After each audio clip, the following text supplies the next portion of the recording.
Dallas, they act like they ain't never had snow before. Isn't that happens every year? You guys get like a little flash snow thing.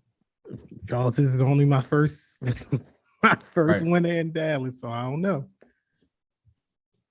I don't know how they act. I know they acting like it's the end of the world. The markets were packed. They act like the snowstorm is literally supposed to the mass majority of it's supposed to happen today, and then it's supposed to clear out by tomorrow. They acting like we about to get a blizzard for 3-4 days. Mm. But they don't have infrastructure. They don't have salt trucks. They don't have snow plows.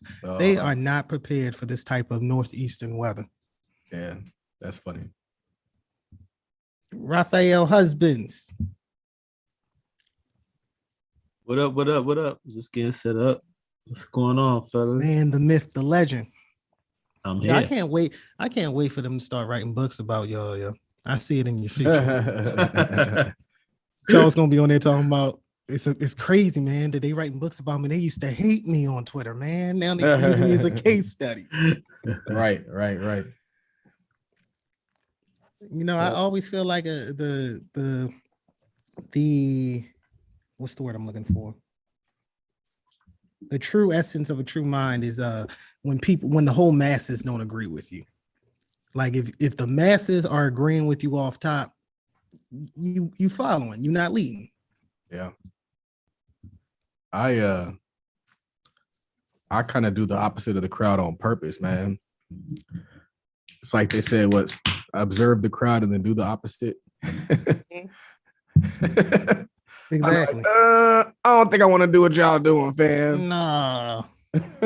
Especially not after I hear the way y'all think. I definitely don't want to follow what the hell y'all doing. So speaking of that, there's a girl, she posted she put a tweet out and said that I guess one of her coworkers was getting a little too friendly with her phone number, and he was texting her a little bit too often. And she's an attractive Latina lady, and she was like, she said, I gotta ignore him so he knows what's going on. And I was like, inside the mind of a bad bee. Because like Twitter allows you to see inside the mind of these women. And they crazy. They're crazy. Just crazy, Raphael. I got your text message about the book. I think it's a good idea. I don't be having the ability to respond to everything when people send it to me, man. I get a lot of stuff all the time. Y'all don't realize. Like yesterday, JR hit me with something. He was like, hey, man, blah, blah, blah, blah, blah, blah. And it sat there for a while, and I sent him back a message. I was like, all right, for sure, man. And then you sent me something. So I'm always getting stuff. I don't just be chilling. That's why I'm eating cup noodles in the office right now because I just been in meetings all day. You know what's interesting? That reminds me of the old school investing club because I used to hit Charles with stuff on a Monday. Then he would reply and say yes on a Thursday. I didn't forget what the hell I asked him. I didn't forgot. And then he would be like, oh, didn't you send me something? I'm like, Charles, I don't even know what I was talking about. That was Monday. I probably was sending a Manic Monday email, had a thought, and then I just moved on. Yep. I'm always moving, man. That's all I was telling Instagram Live to. I was like, I've always been just moving and doing. This isn't like something I started doing during the pandemic. It's not a pandemic, Billy. Forgot about those Monday emails you sent out, man. Huh? I said I forgot about those emails. Yo, that was, again, shout outs to Charles, because that was all him. He used to send out the emails initially. And then the group got so big, he had other administrative stuff to do. So he started, great point here, outsourcing so you could handle the high level stuff. So he's like, can you take over the emails and, run the monthly meeting? So I started doing the emails. In the beginning, they were rough. And Charles was like, his motto, put it out and get fancy later. The more I did it, every week it got better and better to the point it was just crisp by the time I had been doing it like 90 days. I'm trying to write a book. Yeah, like it was crisp as hell. Late so much that the group looked forward to the Mondays. Like when the market was closed on Mondays, they was like, no Monday, no Manic Monday. And I nicknamed the Manic Monday. I think Charles was doing it initially, but I used to call it Monday. And that's from my market experience where I was like, the market does two things consistently. It never fails. And you guys will see this. It'll announce news, something crazy on Friday. and Mondays are either manic, and I say like there's either some wild announcement, some M&A news, or it tanks for some weird reason. Always on a Monday. Not saying that's the only day the market tanks, but Mondays are historically just a wild time. I'm not sure if it's the built up frustration from Fridays for the 4:00 close to Saturday and Sunday, but they be wilding. Yeah, because they be waiting all weekend to jump in. Yeah, and usually the Asian markets open 12 hours before our Sunday because they're technically 12 hours ahead. So they're in Monday before we get there. So generally something happens in the Asian and European markets that kind of set the market off. And then the market opens and it's wild. So speaking of the stock market, Amazon exploded, man. Reported earnings. I'm not exactly sure what happened. I just saw that it was up like damn near $300 per share, which was crazy. Anybody see that? I had caught it on the back end. What I believe happened was they're raising their prices despite record profits.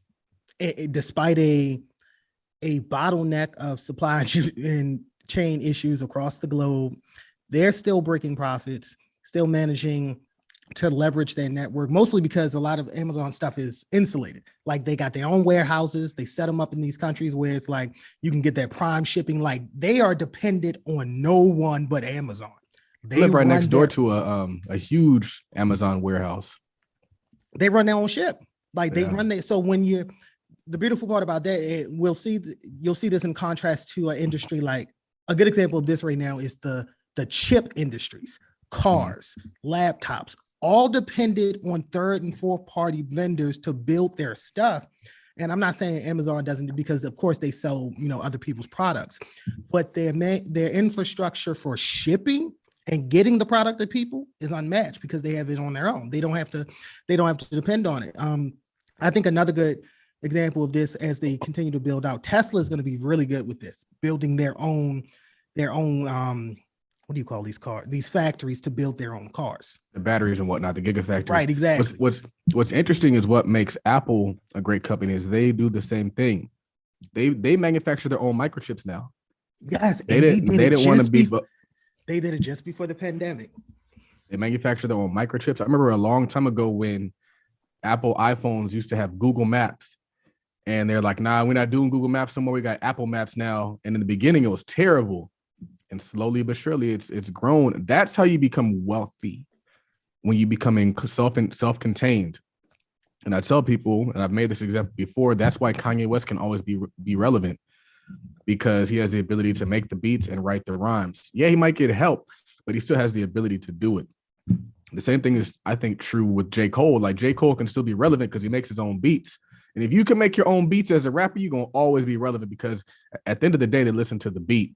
I bring this up, Black people, because we have to become self-contained. If you're beholden to anybody, they have the ability to squeeze your balls when they decide to. They have your ability to fuck you when they decide to. And you have to have everything in-house, everything, your water, your utilities, all that stuff. And you know what's interesting is you tell somebody like, we need to control our own water, we need to control our own utilities. Like, that's too much work. Why do you think that they have African billionaires? Because they control their own utilities. The people who control utilities become billionaires. The people that take responsibility and make sure that everybody gets water become billionaires. Their family is set forever. The people who take responsibility become billionaires. The people who pass on responsibility continue to live as peasants. Amazon is crushing it, man. Their earnings estimate was like 3.8 per share, and they did like 5.8. So they crushed it. You never know, but if you had options on Amazon, you're sitting pretty. I always tell people you multiply that number by 100. If it's up $368 per share, add 2 zeros, you're looking at $36,800 in profit per contract. That's the thing about Amazon and people should aspire to get this big. Amazon's raising the prime price 17%. It's supposed to go up to $139. per share. Yes, I know the numbers off the top of my head. This is my field. This is what I'm going to do. They also got fined by an Italian company for $1.2 billion. I don't know what it is. They did something and got fined. But think about that. They were, and this happened last quarter, which is the numbers they're reporting. They got fined $1.2 billion, and still blew the numbers out the water, and then had the audacity to raise the prime price. That's when you're in a position of leverage and power, and you're providing a service of, Charles used to say this all the time on Twitter, create a service that makes people's lives better and easier, because they're always going to want your product. They're always going to want to use your service. People getting groceries delivered by Amazon now. Why? Because people, as humans, we're lazy. We like convenience. The easier I don't have to do anything, the more it is. So it just goes to show you that if you build a service big enough, you could withstand obstacles, fines. You're going to get sued. Like, you're not running a successful business if you ain't getting sued. Right. You are not running a successful business. Someone's not suing your ass. Like, that's just the long and short of it.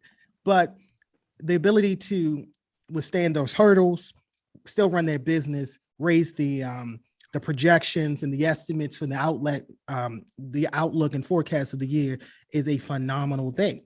On the flip side of that, Meta, aka former Facebook, got crushed. Right. And why do you think that is? I have my own suspicion, but why do you think that is? A couple of things. They missed a couple of things. They missed on earnings per share. They were supposed to do like $3.67 per share. They did $3.34. The daily usage of last quarter went down. They were supposed to do 1.92. They were supposed to do 1.95. They did 1.91. And the only thing they hit on is they beat revenues by a little bit. In addition, they lowered their forecast for the first quarter, and they're claiming that inflation and the supply chain issues cause that. Here's the thing that baffles me. Facebook is not even a company like Amazon. What the hell does supply chain issues have to do with you? You are a social media platform. Last I checked, you don't own a company that relies on supply chains. You own Facebook, Instagram, WhatsApp. None of that requires anything to be shipped. So what does supply chain have to do with that? Furthermore, what the hell does inflation? Maybe the inflation might have hurt their advertising numbers, which is a lot of their business. My estimate is the analysts had that they were supposed to do 30 billion in advertising. They did somewhere between 27 and 29. So they missed by $1 billion. And that's their issue. So the projection is them missing the numbers. And also this is where policy comes into effect, monetary policy. The unspoken, I don't know where people get this because historically this isn't relevant. People tend to think when the Fed raises interest rates that tech companies or growth companies tend to slow down economic GDP. That has never been proven. Nowhere in the history of the last 30 years have the Fed raised interest rates and tech companies all of a sudden tanked. But in an economy where so many things are going on, people will take anything as a scare tactic. And it probably doesn't help that the first month of the year, on average, all three of the indexes were down 5%. So all of that adds to an overreaction. And we're in these weird dichotomies where it could be an overreaction. And that's why I bought a bunch of shares today, because a lot of times when you see, like, that was my thing, is not only did they fall, but they fell substantially. They fell about 25%. Yeah, 25%. That means the company just became 25% less valuable, a quarter of a percent, that or a quarter of their whole company less valuable. I think that's substantial.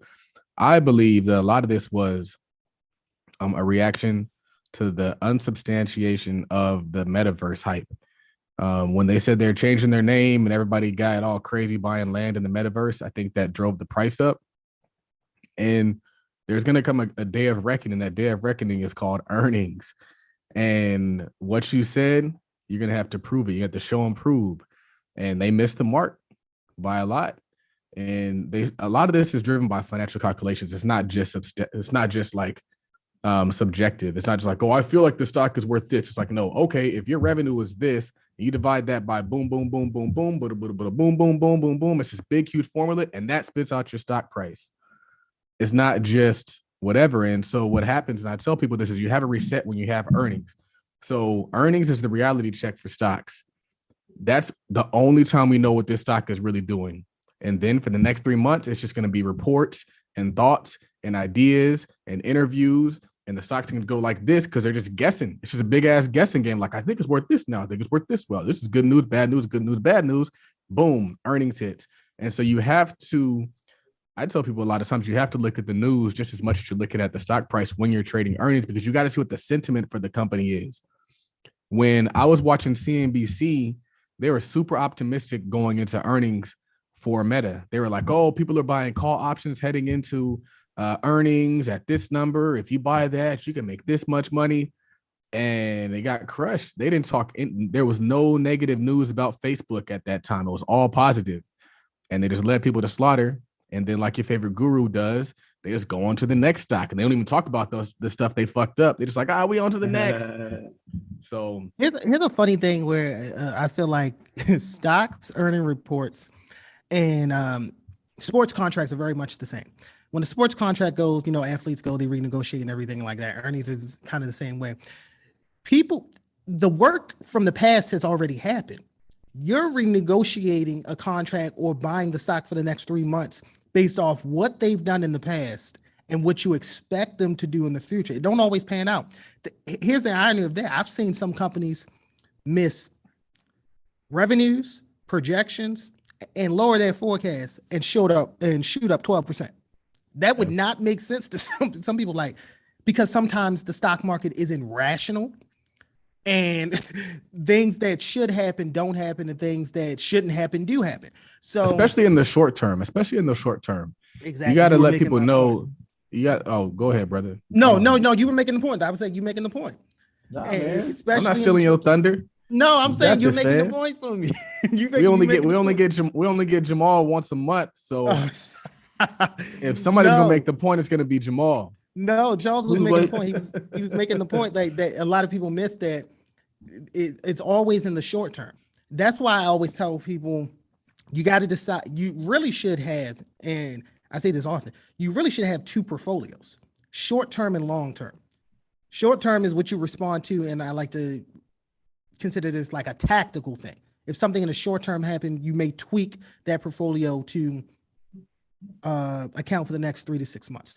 Long term is anything 24 to 36 months out. You really don't care. Like if you had, for instance, if you had options calls for something in 2024, you shouldn't be giving a damn what the market's doing in January 2022. It really doesn't matter. Yeah. I would say one of the things I was going to say, and then we'll get into these tweets, if you have any tweets, Raphael, is the thing about the stock market, right, is what makes stocks great for the everyday person is the fact that we actually know a lot about these companies. It's not just lines on the chart. If I say, Raphael, is Tesla a good company? You're going to be like, well, I see a lot of Teslas on the road. A lot of people like Teslas. I'm seeing more and more. They're having more charging stations. Like, I think it's a good company. Charles ever said anything bad about Tesla? I think it's a good company. Or if I say, hey, is Target or Walmart a good company? You know these things. It's not just like only finance guys know what a company is. It's like, no, your everyday life, you know that this is a good company. And so what happens sometimes is the market is irrational and the market is wrong, but that's only in the short term. So if you buy something that you know is a great company and the market corrects down against it, it's your obligation to continue to hold that company. It's your obligation to continue to not panic and to let your investment play out. I was looking at my Facebook. I was looking at Facebook, and one of the cool things that Robinhood does is it shows you your history. And so it shows you if you bought the stock before, if you bought the options of that stock before. And I saw that I bought, I think, either the individual stock or the options. Let's just say it was the individual stock. And I bought it around $150 for Facebook. I bought it for 150. I sold it for 160. I thought it was the mother effing man. And now you look at Facebook, it was trading at 300. It fell today at like, I think 220, but still, if I held it at 150 to 220, that's a damn good investment. I knew it was a good company. That's why I bought it. You know what you're buying is a good company. Don't let these folks trick you out your spot and shake you out of what you own because it goes down. I own SQ. I'm not selling SQ. I think it'll eventually come back. I think fintech will eventually pan out. There's a reason why I bought it. It's going to take some time. And a lot of us aren't patient enough to be investors. We be out here trying to do the quick stuff. But you know what's going to happen is 2022 is going to come faster than you know it. And you're going to be mad that you sold that stuff in 2019 to go and buy something that was useless to you now. So like I say about that. I think people just react crazy in the moment. I think people forget they said that Facebook said they were investing a lot of money in the metaverse. Now it might be silly to me and you, and we don't understand it, but these are some smart guys and they got their eyes on something. Amazon lost a lot of money investing money in things that didn't pan out for years. I remember when Amazon, like 2-3 years ago, they decided we're gonna create our own delivery arm. And how did they start? We all talk about get started, get fancy later. They didn't even buy trucks first. They rented vans. I saw them on the street, white vans that they rented. Yeah. They were rented. I remember that. And they just did the damn thing, delivered the packages. Like you said, being self-sufficient. They worked their way up. And that's what Black folks don't want to do, man. They aren't willing to go low for a little bit. And that I was drawing that comparison with these stocks. Everybody projects these companies to be the next big thing, crypto, BIPTO, NFTs, and they want to rush the process. They want crypto to be where it's supposed to be tomorrow. They want NFTs to be where it's supposed to be tomorrow. And you hype it up and you oversell it. It's the next big thing. And then earnings hits and you're like, it's still not where it's at. And so then people are like, sell, it's nothing. But it takes time to get there. And as a culture, we as a people, that's what we have to know is you're going to go through some low points, but you got to focus on the high that you're headed towards. Because they don't set, there's no real goals. Like they're buying the company, but there's no portfolio goal. There's no time frame from holding this. And a lot of them may read stories where people made money in 2 and 3 days. Some of these are traders, professional traders who do this, read charts.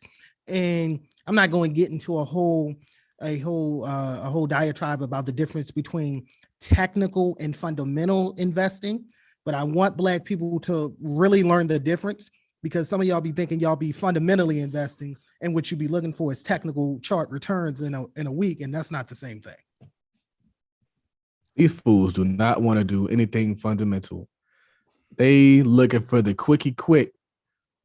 I don't really trust technical analysis, low key. It sounds crazy, but for me, I just have a really difficult time thinking that technical analysis matters when you're looking at an actual company. Prove me now in this, Rafael or Jamaal. Am I wrong? Technically, and most people, retail investors are at a disadvantage because technical analysis was created and benefits big institutional traders and companies that have supercomputers who are jumping in and out of positions for a penny here, 5 pennies there. Not saying anything about Black, y'all ain't got no supercomputers. Furthermore, a lot of y'all are not watching the stock market from when it opens at 9:30 and closes at 4:30 Monday through Friday. You're not in a position for that technical analysis play like that. The closest thing you can do is maybe buy an option, like Charles said, and do some fundamental with some technical analysis, and maybe do a price chase a week or two out. That's something different. But day-to-day trading, you ain't even playing with the house's money. You playing with your own money, and you're in a dangerous place. So, man, we got to have a stock side of Tweet Talk, because we got to give people value. We got to talk this stock talk. Tweet Talk, stock talk. Tweet Talk, stock talk. And we could have an episode per week, but we got to round out our value. You want one per week? Okay. Honestly, I'm trying to do one per day. I've reached out to people. I'm like, bruh, let's get on a call. I reached out to Don Bucks. I reached out to Billy. I reached out to Jamaal. I'm like, I get on here every day. I have regulation issues. I cannot be out here giving people stock picks. Right. I can talk about sectors. I can talk about high level stuff. I cannot. Charles trying to get my ass in front. But listen, I don't want to do it. It don't matter. We're not in the industry, but we're not giving that stuff either. But y'all, I don't think Charles still might be licensed, but you're not licensed. So you just giving general. If you gave out the way the law works, if you told people you like Apple, you like Amazon, you like General Mills, and you like General Electric, and you just talked about their positive and gave their negatives, that wouldn't be considered advice because you're giving people options. If I got on here and Charles used the word for and started giving people analysis and telling them why I like, it's a thin line for me because I'm like, it's a very thin line. I could see that. But the street still needs some content. So we got to figure out how we can do it that is compliant, because compliance matters, especially once you start really get into business. Compliance matters. I think I can consult. Y'all pick the stocks and maybe I can give advice on how to read the balance sheets and the K10s and give that type of value without actually endorsing or picking a particular company. We don't want that. We ain't out there trying to have nobody coming at me. Right. Saying Charles told me to buy Meta. You're not telling nobody to buy nothing. The most we're gonna do is commentary. Well, we can do commentary and talk about investing in general. Trying to be the black sea. I'm trying to build a damn network. All right. Yeah. If we do high level commentary, I can do that. We can do high level commentary. I got a fourth person in mind to join us. At least try them out. The new BET. Yeah, I can see that, man. For sure. Market Thursdays. Yeah, I can see it. So, welcome to the Millionaire Talk Show. That is what it is, right? That's what it is, man. Introduce yourself, Charles. My name is Charles Oglesby, also known as Todd Millionaire, founder and director of the Todd Capital Investment Club. Also, the founder of the Todd Capital Options Community and the best-selling options course. You got to make sure you have your intro canned so that then you can just spit it whenever you need to. Thank you guys all for tuning in. The purpose of this podcast is to share the stories of successful African-American business owners and investors. This is a unique collaboration show. I'm still recovering from my cold. Very unique collaboration show because it's part Millionaire Talk Show, part Tweet Talk, but it's all value content. We have a friend of the show here today. He goes by the name Jamaal Vatos. You might know him on Twitter as the most reckless Twitter, also known as Leo Grand Prince, also known as went viral on TikTok recently. So we're going to talk about that and all the perks. It was really cool to see people because you went viral, but it wasn't for what you normally go viral for. You know, usually the women in the comments are talking shit. This time they were like, "Oh, I can't wait to go here. Hey, check this out. Hey, this looks like a great place. Oh, this is a great ambiance." So it's cool to see, you know, women vibing with your posts, not arguing under your posts. That was really cool. This brother just recently got a bonus for $10,000. So y'all really be watching the tweets, don't y'all? Yeah, man. So shout out to that. Shout out to jobs paying black men what they worth, man. You know, I don't hate jobs. I hate not being paid my damn worth. If you give me a $10,000 bonus, I'm gonna stick with you. You give me a $500 bonus, I'm gonna say F that job. It's that simple. It's that simple. If they love me, I love them. Welcome to the show, brothers. Always happy to be here with y'all. I appreciate, that, we always get to chop it up and, give value to the community. Oh, let me introduce Raphael, my co-host. I get to lead this time, man. Shout out to being a leader. Shout out to Raphael Husbands, my co-host. You can find him on Twitter at Work Money Life. You can also find him on Instagram at Tweet Talk Pod. I never really sound like Raphael. Tweet Talk Podcast. Raphael is single, ladies. If you are looking for a brother that is hardworking, dedicated, and committed, slide in his DMs, y'all. Do not slide in my DMs. It's not why I'm here. He won't 50-50 you. I will. You know what? What? You will 50-50 her? I'm okay. I will 50-50 them. 50-50, girl. Let's talk about it. What's your thoughts on 50-50? I'm just playing, but I don't want nobody sliding in my DMs. Why not? You need you a strong woman. I am IRL in real life type of brother. So got you. I don't need the weirdos sliding in the DMs. I respect it. Like Charles said, I am Raphael Husbands, co-host, co-creator of Tweet Talk, the Black Wealth Podcast, along with Charles Oglesby the third, JD. We're over here merging shows because we can. Yep, that's what happens when when you own shit. So we get to do, we you know what I'm saying? So we got 3 podcasts combined: the Millionaire Talk Show, Tweet Talk, the Black Wealth Podcast, and the Culture's Money. Shout out to me about to launch the 3rd season. I'm in work. I'm in the studio, man. Shorty. Yeah, Tweet Talk, we don't even do seasons. We just go. We just talk and we go. I'm glad to be here. My first time with the Millionaire Talk Show. And I'd like to bring a little something over from Tweet Talk that we haven't done in a while called Black Billionaire Banter. And today we're going to talk about Patrice Motsepe, richest Black person in South Africa, 3rd richest person in South Africa, worth about $3 billion. And in the news lately, they said he bought a luxury wine farm for between $5.5 to $7.9 million. A wine farm, like a winery. Yeah, it's like a luxury brand. It's a luxury wine brand in South Africa. That's lit. Yeah, and it includes land and farms, all that kind of stuff. Now, why is this news? I mean, it's news because of the luxury brand and all this kind of stuff. But to me, it's like, this is what you do it for. You put in the work for decades, and then you get to a point where you could just buy stuff that doesn't seem like the most practical necessarily, but you can do it. Yeah, and it's also an investment. It's also an investment. I've been told that, like, when you buy a winery, you don't really make money. You actually kind of lose money. Mm. And I've been on that the status more than anything. Right. Yep, it's like, come to my winery. Swag. But one thing that might make it a little different compared to other ones is he bought this in Africa, right, Raphael?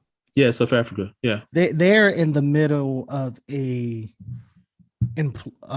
explosion of culture and innovation and everything like that. And it's kind of like how it's the small inklings of how China was back in the late 20th century and rolling into this century. Like, the middle class was getting more money, so they wanted more luxuries. So he's probably betting on that one wines and luxury and stuff like that. And it probably will become, if not profitable, he'll probably be able to break even. I have a question, and maybe Raphael can help me out with this because he has seen other countries. But I always wonder why, if Africa is so lit, why do folks stay in the ghetto? Why don't they just go to Africa, man? Oh, why do Americans stay? Yeah, like Black Americans. Gotcha. Like, why not just move, man? You got an opinion on this, Jamaal? Did I give my opinion? Yes, I have talked to some of my African friends, and we've talked about how that what we call the urban centers in Africa, basically the same thing as would be in any developed country. They're so expensive because there's so few and people move there. What Charles is talking about is the royal areas that are underdeveloped, but because people are so poor, there's more people there.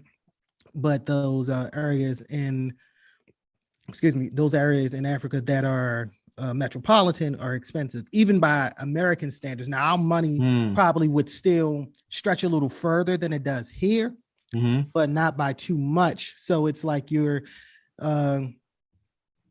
it's 6 to 1, half of the other. It's kind of like the same thing. You still deal with inflation there. Gotcha. I think part of it. Yeah. What's your take? I mean, I think there's no easy answer, but I think a big part of it is media, what we think of, what we see on TV. We've always seen little skinny kids with big bellies and flies on their face. People think of Africa as like people living in the bushes with spears, backwards, stuck in like the 1400s or something like that. I don't think until recently anybody really thought Africa was lit. I think it's a big part of it. Yeah. Also, I don't think people want to take a step back, like you said earlier. Now, mind you, if you really want to do something, you might. Because I've worked with African people, like when I had a part-time job like a lounge bar thing. There were most of the people that worked like in the kitchen were African, but they used to hop around the world like it was nothing. They would come to the United States, work for like 4 to 6 months, save some money, go back home, build a house or two, rent it out, hop to another country, I'm going to Italy for 6 months, then come back to the States, work for another 4 or 6 months. Like that's what they were doing. I don't think Americans want to build in rural Africa. And I think it's about and They this don't want to is build nothing anywhere. this is about them being bougie. I don't think they want to give up as much as trash Black Americans talk about this country. They don't want to give up the creature comforts of this industrialized country. Like they don't want to go to Africa and have to build for 40 years to get to some level that they're used to. It's a matter of convenience. And that's not shading anyone or anything like that. But when people start complaining about America and all that, I always look at Black people like, you got options. Like if you got enough money, all this flexing y'all be doing on, like take some of that 6-figure and take your ass back to the motherland. Right. And also things are easier when you don't just rely on one person to do them. So it's like if you go over there and it's like, hey, we are going to build this village, it becomes a lot easier to tackle that project. But if you're just over here looking at what you can accomplish on your own, you're always going to be at a loss. And that's why Tide Capital is not going to be the Charles show. No, I'm not. Y'all don't even gonna know I exist pretty soon. I'm telling you, I'm trying to fade to back. I was trying to tell Jamaal he should just be the me on Tweet Talk. You know, he has the tweets that could qualify him to be on Tweet Talk, and then I can just disappear and I can be the white man over here growing the show for y'all, getting y'all sponsors, helping you monetize it. We've had this conversation. Like Charles is always trying to take already. Yeah, we've had this conversation. Yeah, I'm not playing. My job is not to be the that. My job, and so it's like, okay, we start bringing in sponsors, we start bringing in all this stuff. That's how you do it, man. I got to be the business behind it, not the actual. Back off what Charles is saying, like, and I know, like, some people know me, and we consider me to be like a leader. I would have no problem partnering with Charles in this. Like, I think people always, I've done entrepreneurial stuff, I've had titles and all that. I don't always have to be CEO of every venture that I'm in. Right. Like if I so happen to take this over from Charles and did the Tweet Talks thing, I would be cool with that. That wouldn't stop other ventures I got going on. It's about having multiple. Y'all talk about multiple streams all the time. Multiple streams doesn't mean that you're at the head of the table. Sometimes you're just at the side. Hell, sometimes you're not even in the room. You just collected you're still an entrepreneur. Right. If you work for a startup or you work with a startup, you are an entrepreneur. And there's a great book that references kind of what Charles and I are bantering about right now. Charles, I'm not sure if you've ever read this, called The 10% Entrepreneur. And it was a book about a guy who said that he never was 10% more than 10% invested in any ventures. It allowed and the beautiful part is he wasn't just talking about financial equity. He was talking about intellectual equity. He was like, I was never more than 10% involved in any project, which allowed me to have multiple projects going on at one time. Raphael said he doesn't want to see me go. I think at this point, I think the big selling point is Charles. I mean, that's what we started with. People wanted to know what the hell you were talking about. And now he has 2 podcasts. But Raphael, you gotta envision now people come to it for the rawness. Right. They don't necessarily come to it just to see me. So there ain't nothing more raw than Leo Graham Prince. Exactly, man. Name somebody else. I think he even has me beat because I can't talk about some of the things he talks about. Did I tell y'all that I had to put my tweets protected because someone sent them to my employer? That's how you know you go viral too much. I kept wondering how come you can't retweet his shit. Yeah, I had to take a little sabbatical from it, but wait on it. We're gonna get back to normal business as usual. So you had a tweet and it said you're telling me that you have startups that have a startup thesis is helping startups to start up while itself is starting up. And it was in response to a meme that said half the founders on Twitter these days are people who are starting a startup that helps other startups start up. Yeah. Again, this was brought on by these Twitter Spaces rooms or these Clubhouse rooms where people get on stage and start saying, I have a company that does this and we help startups do this and blah, blah, blah. And they say the company's 6 months old or 8 months old. So you are a startup yourself, helping a startup start up while you yourself are starting up. Now, I'm not saying that there's anything wrong with that, but help me make that make sense. And again, I feel like that is one of those things where the ecosystem, especially in the startup and VC ecosystems, are getting so glamorized, so saturated that now everybody wants to just be able to say, I'm a founder, I work at a startup, I'm doing this fintech. But are you actually adding value to the community? Or are you saturating the ecosystem and making it harder for people to find value? Because there are people who could literally add intellectual value to people without having to do a startup. This is the thing that's really bothering me about this.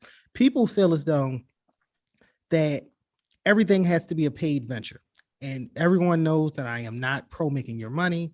I consult, I work on, please make your money. But sometimes adding value to the ecosystem is simply that, just adding value. You ain't got to create a company. You ain't got to make an LLC. You ain't got to say you running a fund. Just add the value. There are plenty of stories of people adding values to startups and people giving them equity on the back end. They didn't even do it for that, but that's what happened. So that tweet kind of irritated me because I've seen it. People are in rooms saying that they're helping startups, but you haven't even worked out your thesis yet. What startups are you helping? It kind of reminds me of those funds, and y'all see me tweet this a lot, that say for women or Black women. So there's a fund going on, whether it's a Black woman running it or another type of woman running it for, and saying they out here looking for Black women, founders to fund. And then when I talk about there's no Black funds just for Black women, I mean, Black men, Black women are under the tweets talking about, don't let them push this narrative on you. They say their funds out here for us, but we ain't saying none of this money. Who are they accepting? Like, what is this? So are you really a startup helping a startup, or you just out here throwing a title on Twitter, getting your rocks off? You said so much in there, and I'm going to try to reverse back because I want to touch on all those. And I was thinking about how, like, I saw a post and it was talking about Jeff Bezos' wife was donating like $130 million to some charity to help at-risk kids. And I was like, I'm tired of people giving their money to a charity. Just give it direct to the people, man. Because what happens is you give it to the charity and ends up paying a bunch of people's salaries and it ends up just being like some little nonsense. Like people keep giving all this money to charity and nothing's changed. Why is that? Because it's just a gesture. It's probably a big ass write-off. She probably had to figure out a way to get her tax liability down for all the billions she got from Jeff Bezos. So it's capped. And I don't like seeing it.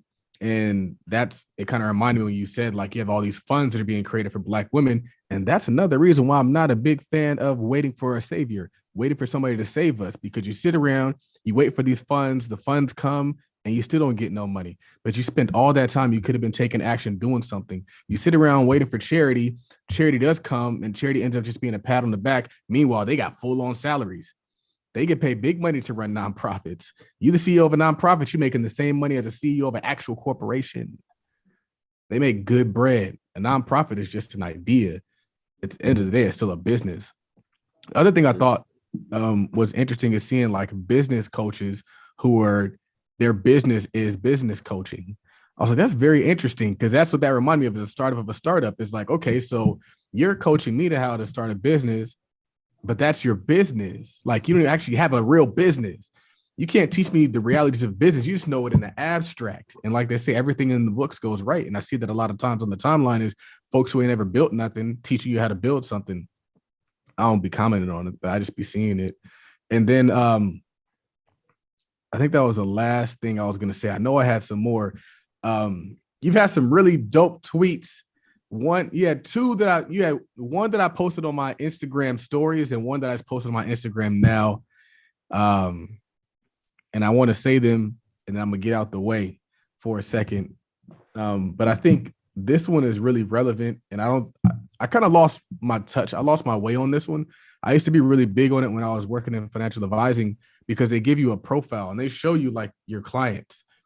And so they say like, hey, these people from like 20 to 35, they're probably not your ideal clients. These people from 35 to 50, probably not your ideal clients. These 50-year-old people, they got it. The kids out the house, they're earning as much money as they ever have. And that's your ideal target client. Go after people who are 50 plus. And I saw Prince Donnell post something, and he was saying like most dudes don't really hit their prime until their 50s. And then you have a tweet that says, it's crazy how I'm not even in my prime. Great intellects and subject matter experts. We say we're not like athletes. We don't peak in 20s and 30s. We get better as we get older and gain more experience and knowledge. And the reason why I think that's relevant is I think that a lot of women's perspective and their mindset is warped because they see rappers and athletes peaking in their 20s and their 30s. And they're like, Jamaal, why aren't you peaking in your 20s and 30s? Because that's not real life. That is rapper life. So I'm gonna let you guys discuss. I got to run really quick. That came from, the thought was this initially, and Charles took it to a different avenue that I didn't even touch. But I was just thinking, Right. Brady just retired this week. Mhm. LeBron's in his 19th season in the NBA. Maybe might go another one. I don't think he wants to go out the way the Lakers have been trending this year. So if they lose out, I doubt he's gonna go out on that swan song. And this wasn't, and let me preface this by saying this is not a slight or shade to athletes. It's just a different perspective on different avenues and different sectors. That athletes start pretty early. Most of them are in Pop Warner, Little League, high school, college. By the time a professional athlete, think about it, Tom Brady probably has been playing, he's 44, probably has been playing football in some capacity for 30 years. That is why he's so proficient. He's been doing it for 30 years. And I was thinking on the upside, I graduated in 2015 in finance. I was doing some personal investing years before that, but professionally, I've been doing this 7 going on 8 years. Mm-hmm. I've gotten better every year. And most people can tell by the way my tweets have changed, the information I know, my knowledge, the experience, the jobs, the projects I'm working on, I've gotten sharper. And I was just thinking about, damn, bro, I ain't even hitting my peak yet. Like I'm be 35 in July and I feel spry. I feel like my next 30 years gonna be my best 30 years. And most people know me is that Reginald F. Lewis is one of my business idols, a Black business idol who the first part of his career, he did 15 years of corporate like lawyering. He was like one of those, he was the lawyers for people who were in like hedge funds, VC, that type of stuff. The last 10 years of his career was spent on the other side when he was building the first ever Black billion-dollar company, TLC, Beatrix, and all that. And then he died early because of cancer and everything like that. But I was just thinking in my head, bro was just hitting his prime. In his 50s, he closed that deal. He died 18 months after closing that deal on his 50th birthday. He was just hitting the prime of it. And I'm thinking about that as I've moved to Dallas, I'm building a new network and all that. And I'm just hitting my prime. Like y'all think, and to kind of circle or pivot to Charles's point where he was like women's warped things are crazy, because I've met women who I tell them I'm in finance. They ask me about personal financial, literacy, credit, things like that. And they ask me about investing. One, they think I'm smart, but two, they think I've peaked. They think I'm at my peak. They think I'm at high level. And I'll be thinking kind of like, sis, wait on it. You ain't even seen it. And not in an arrogant way. I just feel like God, one, is preparing me for greater things. And two, the best thing about me and why I pride myself on being an intellect is, despite how much I talk, I don't think I know everything. I know a little bit about a lot, but I don't think I know everything. So I'm constantly learning. There's never a time where I'm in a realm or a room where I don't believe someone can teach me something. People less educated than me, people in fields shorter times than me, people who have never done some of them things. I can learn something from you. So that was my approach on that. I feel like in another aspect that the Black intellect gets undervalued because it's not flashy. It's not grand. It's not, if you ain't writing a book or you ain't on TV, most people don't know that, you're a great mind. Like the only status symbols in the culture is athletes, celebrities. That's it. And I was just thinking like, bro, I ain't really ain't hit it yet. Wait till I really, put pedal to the metal. Right, man. It's different when you use your mind instead of your body, because you said athletes, they blaze early, and then the fire goes out, and then there's like you're retiring from your career field before you reach the halfway mark. If you look at 80 as the average age, the mortality rate is 80, you're gonna live to 80, and you're retiring at 30, 32. You're not even halfway through your life yet, and you already made the bulk of the money you ever gonna make. I mean, there's some like LeBron, people like Kobe, rest in peace, people like that, they took it to another level with investing in business. But the average athlete isn't going to do what they did or what they're going to do. So that means you're making 90% of the money you're ever going to make by the time you're 30 years old. And then it's all downhill from there. That's not a good way to live, man. It's not. It's not. I don't want to burn out early. Let me burn out slow, like a candle. Let me burn out real slow. Right, man. And like you said, like you get better with age, because with athletes, I mean, there's a tipping point that you reach where they plateau. You plateau and the body just breaks down. Now, I've seen some people say an athlete does peak around between 28 and 32, because it's kind of like the body is at the best and your knowledge is at the best. You've been practicing it. They all come together, but then you get to the top of that hill and they slowly come down the other side. And it's not that way with intellectuals, like you said. Because people like Warren Buffett, he's what, 80 something? And the mind still works. Yep. Still works. People keep talking about, is it time for him to retire? He's one of the greatest. He is the greatest investing mind of his generation. Why the hell would he retire? He's so sharp as a tack. I think to a certain extent, when you're speaking about like your body breaking down, I'm not sure if you made this point. It's like, I think you were saying this, but it's like where athletes, they get worse off as they age, we get better as we age. Mm-hmm. So not only are we talking like peak in terms of like financially, we're talking about like your decisions get better, your circle gets better, your car gets better, your taste gets better, you go to better restaurants. I think we are a really unique culture because we do expect just to jump right to the top. And so we expect like this is the best it's ever going to be. And that's why I was never one of those like max out your 20s type people.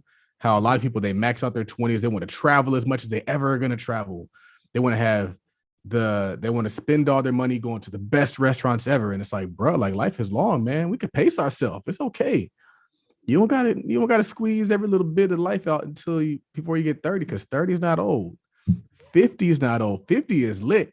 You can be 50, still in great shape, still have a ton of energy, and just have a bunch of money. And the kid's grown. And now we're just traveling, you and your wife, doing real wealthy people stuff. Like that's wealth. Is like 50 years old, like the company's running. You show up, you're the boss, you got your own secretary. Like that's the life. And that comes with time. And I think that if we don't get it early, we get kind of frustrated. And that's why a lot of people take shortcuts, do dumb stuff, mess up their life, because they think that if they don't get it at 22, they're a failure. I think you made a point there somewhere too. It's like you and I have the same views on kids, like, and where it's like we view them as legacy to this intellectual, these things that we're building. And people say it as like, I want to max out my 20s and 30s, no kids, running like the world and traveling. I mean, that's cool and all that for some people, but Like you said, life is long.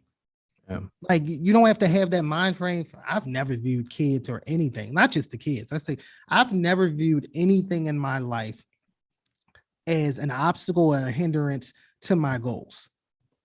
They enhance it. My daughter didn't slow me down. She sped me up. It's like now I got a legacy. I got an heir. It's like now it's really time to get grinding because I want to make her proud to know that, you know, daddy did this and I want to teach her how to run these businesses and that like that. Some people view it as like, oh, when you get a kid, you can't travel as much and you can't get up and go. Says who? Right. Who told you that? Ain't nobody lived more than me this past 2 years. Like, and people, and this is one thing that the culture has got to do. Stop offering opinions on things you've never been. You guys hate marriage, ain't never been married. Then kids slow down your life, ain't had a damn kid. Have no frame of reference, no area of expertise, but you're speaking on things like the culture every day. Like I want to pull my hair out when I see people talking about, oh, marriage has lost its value. It's not, you know, it doesn't hold any weight. You ain't been married. You 26, ain't been married. How do you know this? How do you know? I know divorced people who say I get married again because they know the value of it. Even that failed marriage has not stopped their view on the aspect. So that's another thing I think the culture has got to stop. And I'm gonna stop there. Like, stop talking about stuff y'all have never done. Yeah. For me, it's interesting because before I had a kid, I always heard like negative stuff, like, oh, you're gonna be having to pay for diapers, or oh, you're gonna have to change diapers, or oh, you're gonna have to buy formula. I ain't never felt none of that. I literally, because it's like my obligation is be a dad, not like live my life and oh yeah, there's a kid here. Like, no, it's like I'm here to be a dad. So it's like I don't be paying attention to the money that gets spent at Target to buy diapers and buy whatever. My wife don't buy the cheap diapers. She don't buy the cheap wipes. I don't know why she lives life like that, but she don't buy the cheap stuff. Like even when we were buying formula, it was not the cheap formula, but I never noticed it because that wasn't my, like, what am I going to do? Not buy the stuff? And even like changing diapers, I was like, man, like, I remember when before I had a kid, I was always kind of like, man, I got to change diapers. That's crazy. And so for like the first few months, I kind of like, I didn't do it that often. Now I just be whipping them out. Like, all right, bro, diaper off. Cause it's like, I don't want you walking around smelling like poop. So we got to change the diaper. But I think that for me, I'm planning a trip to Europe and it's like, I want my son to come. It's like, I never wanted to live. Like I see people on the internet who have kids and be traveling without their kids. I'm like, that's the weirdest thing to me. Like, unless it's like a special occasion between you and your wife, I can't imagine why you would live life without your kids. Like for me, like I'm planning something for Valentine's Day. I was like, okay, Valentine's Day, it might make sense for us to actually have an overnight babysitter so that we can go out to dinner, we can go to a hotel, we can live that life. But like your whole life can't be like, we live in now, so now the kid got to go to grandma's house. And there's a lot of folks on this timeline who grandma raising your kids more than you raising your kids. And you got the audacity to be on my timeline telling me how to raise some damn kids. You don't know. Let's talk to your grandma. Let's talk to your mom. Raphael, where the tweets at, man? Well, I wasn't sure what was going on here. But anyway, you had a tweet, which I was wondering who you were talking about. I don't say no names, because apparently you're not talking about me. So don't say any names. You said when you get around successful people, you will meet their successful friends. Oh, it's tempting to want to work with and for them all. I recommend you stay loyal to the person that put you on and don't get carried away whoring yourself out. So it sounds rude, man, because people are like, nah, like I need this opportunity.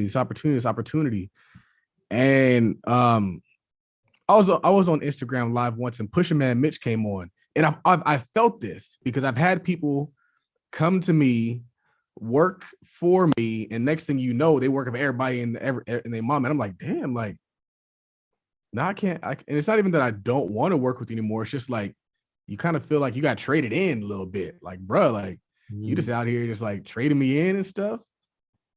And Pusha Man Mitch, he made a point. He was like, if you work for somebody, work for that person. Because if you work for Pusha Man Mitch, you're going to be in the environment. You're going to meet Rashad from EYL. You're going to meet Circle of CEOs, Nehemiah Davis, Him 500, all those dudes. It's tempting to want to work with those people. It's very tempting because you're like, man, I do videography for him. I could do it for you too. I got the skills you needed. And in the social media era, that's the common thing. Successful people don't do the common thing. The intelligent thing to do is stick with the person who brought you in those circles and continue to elevate in those circles, because it will behoove you to be the number 2 person and grow with somebody who's successful and destined to be great than be everybody's videographer. So you just permanently kept yourself down at the level that you came in at instead of growing with somebody who's successful. Do you guys catch what I'm saying? What I'm saying is it's better to be Wozniak than it is to just be somebody's tech. He came in with the tech, but he's more valuable than being a tech because he's close to the person number 2. It is valuable to be close to a visionary, to the person who is going to build and do great things, because they're going to take you with them and you're going to become a millionaire, multi-millionaire, but you just want to be a videographer. I'm challenging you to think bigger. I'm challenging you to see past the obvious. And sometimes it takes somebody else to say it for it to really resonate with the speaker. Because if I just come on here and I just say it, they're like, oh, Charles is a jerk. He's blah, blah, blah. But when I heard him say it, I was like, that's exactly what I've been thinking the whole time. Because I've had VAs come in. Next thing you know, they're working with this person, this person, this person, but you don't realize you're locking yourself in at a VA level. So yeah, you might be working with successful people, but if your goal is to elevate, stick with the person who's going to elevate you. Stick with the person who's already where you want to be, who's going to bring you at least up there. They ain't ever going to bring you up there because you've already said, this is what I do and this is who I am. I'm a videographer. I'm a VA. I'm going to just stay. I do graphics. I'm going to just stay down here. The intelligent thing is to grow into the executive, into the partner with somebody who's already building something, because they're going to build it with or without you. The problem is now you just ruined the relationship. Now you just burned a bridge, because loyalty is everything. And especially in the information age, where in order for me to work with you, I got to give you so much game.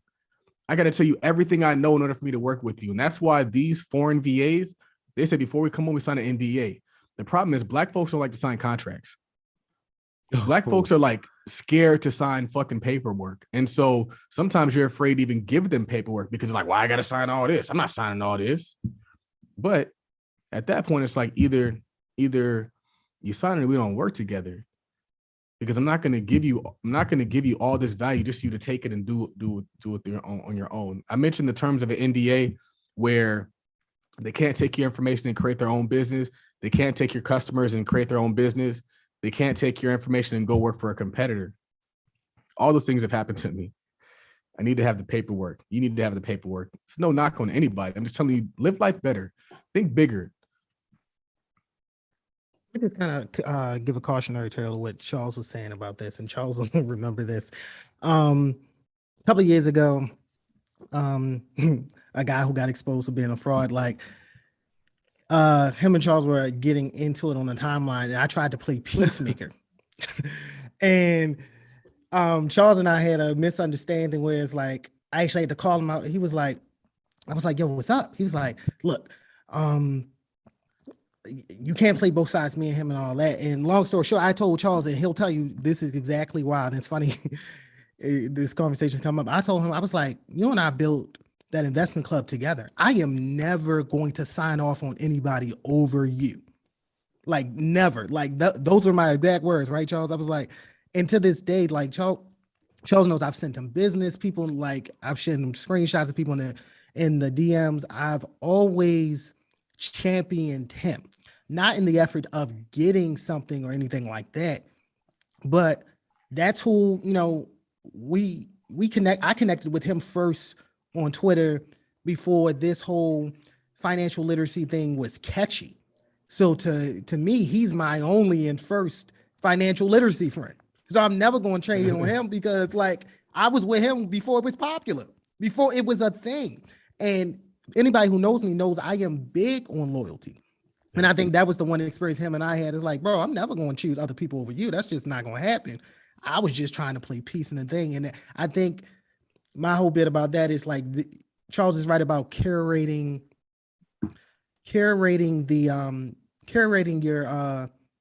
your environment. You have to curate your environment. You can't just be jumping on everyone's wellhouse and everything like that. That way you're very particular, and that way you can build the network and everything like that. I was gonna say, first off, I don't know how to make you a moderator. I don't know how that works, and I can't hear you either. Somebody's saying some strange stuff in the chat. So yeah, I saw that. I don't know how to make. Let me see. I don't know how to make you a moderator. Let me see if I just click this. It's all right good. here. We could just ignore him. He ain't acting up too bad yet. Oh, here we go. Add moderator. There we go. Boom. So what I was gonna say is, it's about relationships over money, and I had a very interesting statement to make, but I forgot it. But this is what I was gonna say. There's the reason why I'm really specific about loyalty and having people that are with me for the long haul is because my vision is so great. My vision is big and I can't get there alone. And I need people. I can't build this massive organization with leaks in the ship. I just can't. And so I need people who are around me, who are down for the cause, who are rocking with the cause, who understand the cause, and aren't out here double dipping and sliding and sipping. Because like man can't serve two masters. You cannot have one foot in Thai capital, another foot in another, whatever. And so I've seen it. I've seen people who they're a part of my mastermind, and then they're over here in somebody else's mastermind giving them the same game. And I'm just like, for me, for somebody who's looking to build something with original thoughts and original ideas, I can't allow myself to be around people who are going to take value and just extract and just extract and extract. I'm building this ship and it's got a hole in the side of it. You got to protect your shit, man. And I might seem like a jerk for being that dude, and I don't care, because you have to aggressively protect what you build. Black Wall Street didn't fail because of the white people. They failed because they didn't install defense systems. Why do you think America invests so much in defense?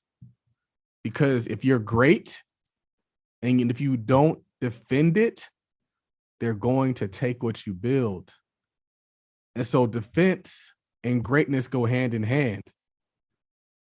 If you're great, you also have to invest in the insurance and the protection. If you do not, you will not last long, because everybody wants what you got. Everybody in the world wants America has, but they don't even try because America be flexing on them. Like, that's what they do. It's not just a defense system. It's like, nah, check this out. It's like, not only do we have the defense system, look at our defense system. Not only are we going to protect ourselves, look at what we got to protect ourselves against what you got going on. And we might even go after you first. And that's what being in business is about. And that's what we as African-American people need to do. You can't just build it. So where's my paperwork? In Black History Month, I think that is the great point to make in Black History Month. I've never thought about what Charles just said, that Black Wall Street didn't fail just because white people. It failed because we didn't have our own police. We didn't have our own security. They were able just to walk over to Greenwood and burn our shit down. That if y'all don't get anything else from this podcast, please get that. It was so funny. I was like, I saw the tweet. I was like, he talking about me? Like, because am I talking about you? I don't know. Hell no. I'd be talking in the abstract, you know? But the reason I said that is because I forgot who I was talking about. The other night, I got the idea to put together this ebook with people from the mastermind, but I didn't go to Charles first because I was like, Charles was going to be down, whatever. So I started reaching out to a couple of people like, yo, I need a chapter for you for this book. I need a chapter from you for this book. So I saw the tweet. I was like, wait, what's going on here? I was like, maybe somebody told Charles, like, yo, Raphael reached out to me. Oh, no, that wasn't related to you. I forgot. I realized that now. I realized that later. But I was at the time, I was like, maybe somebody said to him, oh, Raphael hit me in the DMs, like, whatever. And he's like, That's because Raphael's plotting on me. That's why he be thinking that stuff be related to him, man. That had nothing to do with you. Yeah, I realized that, but it was like, because I was like, man, Charles is gonna be down, whatever. So It I was didn't even just in talk the to you first. abstract, man. It was just in the abstract. So But good, man. everybody getting NDAs, non-competes around here. I got to put that on my board. Draft, NDA, non-complete, all that stuff. Anybody who works with me. You're bringing up a point. I wonder if you guys have seen this, and maybe you've seen some of my tweets. African fintech startups are getting a lot of money. Like last year, they got $1.37 billion. And at the end of business on January 31st, they've already gotten an additional $400 million in the first quarter. The first quarter ain't even over. We ain't even in March yet. But what's scaring me about this is I'm sure some money's coming from American VCs. Surely some money's coming from Chinese VCs because China ain't gonna let America be nowhere they ain't. And my problem is this. China is there first. Right. China is my problem physically is there. this. Are these Black African, our brothers or cousins? I want to see the equity dilution on some of these fundraising on these series or pre-seeds that you're raising. What's the trigger mechanisms in some of them? China has a history. If you don't meet the threshold, they take over your whole intellectual property. So it's funny that Charles said that Black people don't like to sign paperwork. I'm like, I hope you guys are signing the right paperwork to defend yourself, because how ironic would it be that Africa's been basically forgotten in the world of tech for the better part of 40 years and all that other stuff?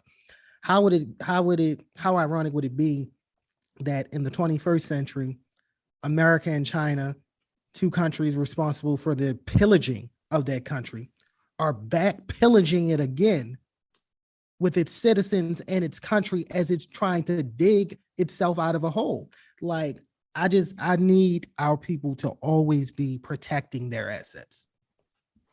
Yeah, I mean, China's already there, man. They already physically there. They're putting satellites around the world. And the funny thing is, not enough Black folks are looking to invest in Africa. Like, we should be investing in Africa. Part of the problem, Black is folks that too busy buying up the metaverse, fam. And NFTs. Shit. The conversion rate would be nice. Like America, our money would go further there. We could all be VCs in Africa right now. yeah, That's what? That's not actually a bad idea. Actually, you just reminded me. So I started up a IG Live series that I need to not reboot, but I need to make some more episodes. So I was speaking to someone who lives in LA, introduced to me by one of Charles's people. This lady started a handbag company. She was born in Sierra Leone, but grew up her whole life in America. Went back finally for a trip, and she saw these people in the market selling these beautiful bags. And she's like, man, I gotta bring this back to America.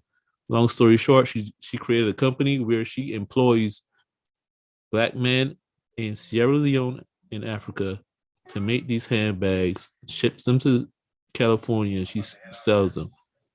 And she's not paying these people thousands of dollars. She's paying them maybe like $400 a month. But for $400 a month, these people are living well and feeding families. And the way she put it is like, I'm supporting 4 families in Sierra Leone. She's making an impact. That's the way it should be. Like, we all could outsource and everything like this, and nobody's telling y'all what to do, because now I'm over here thinking about ideas. Like, that's really something I could do over there.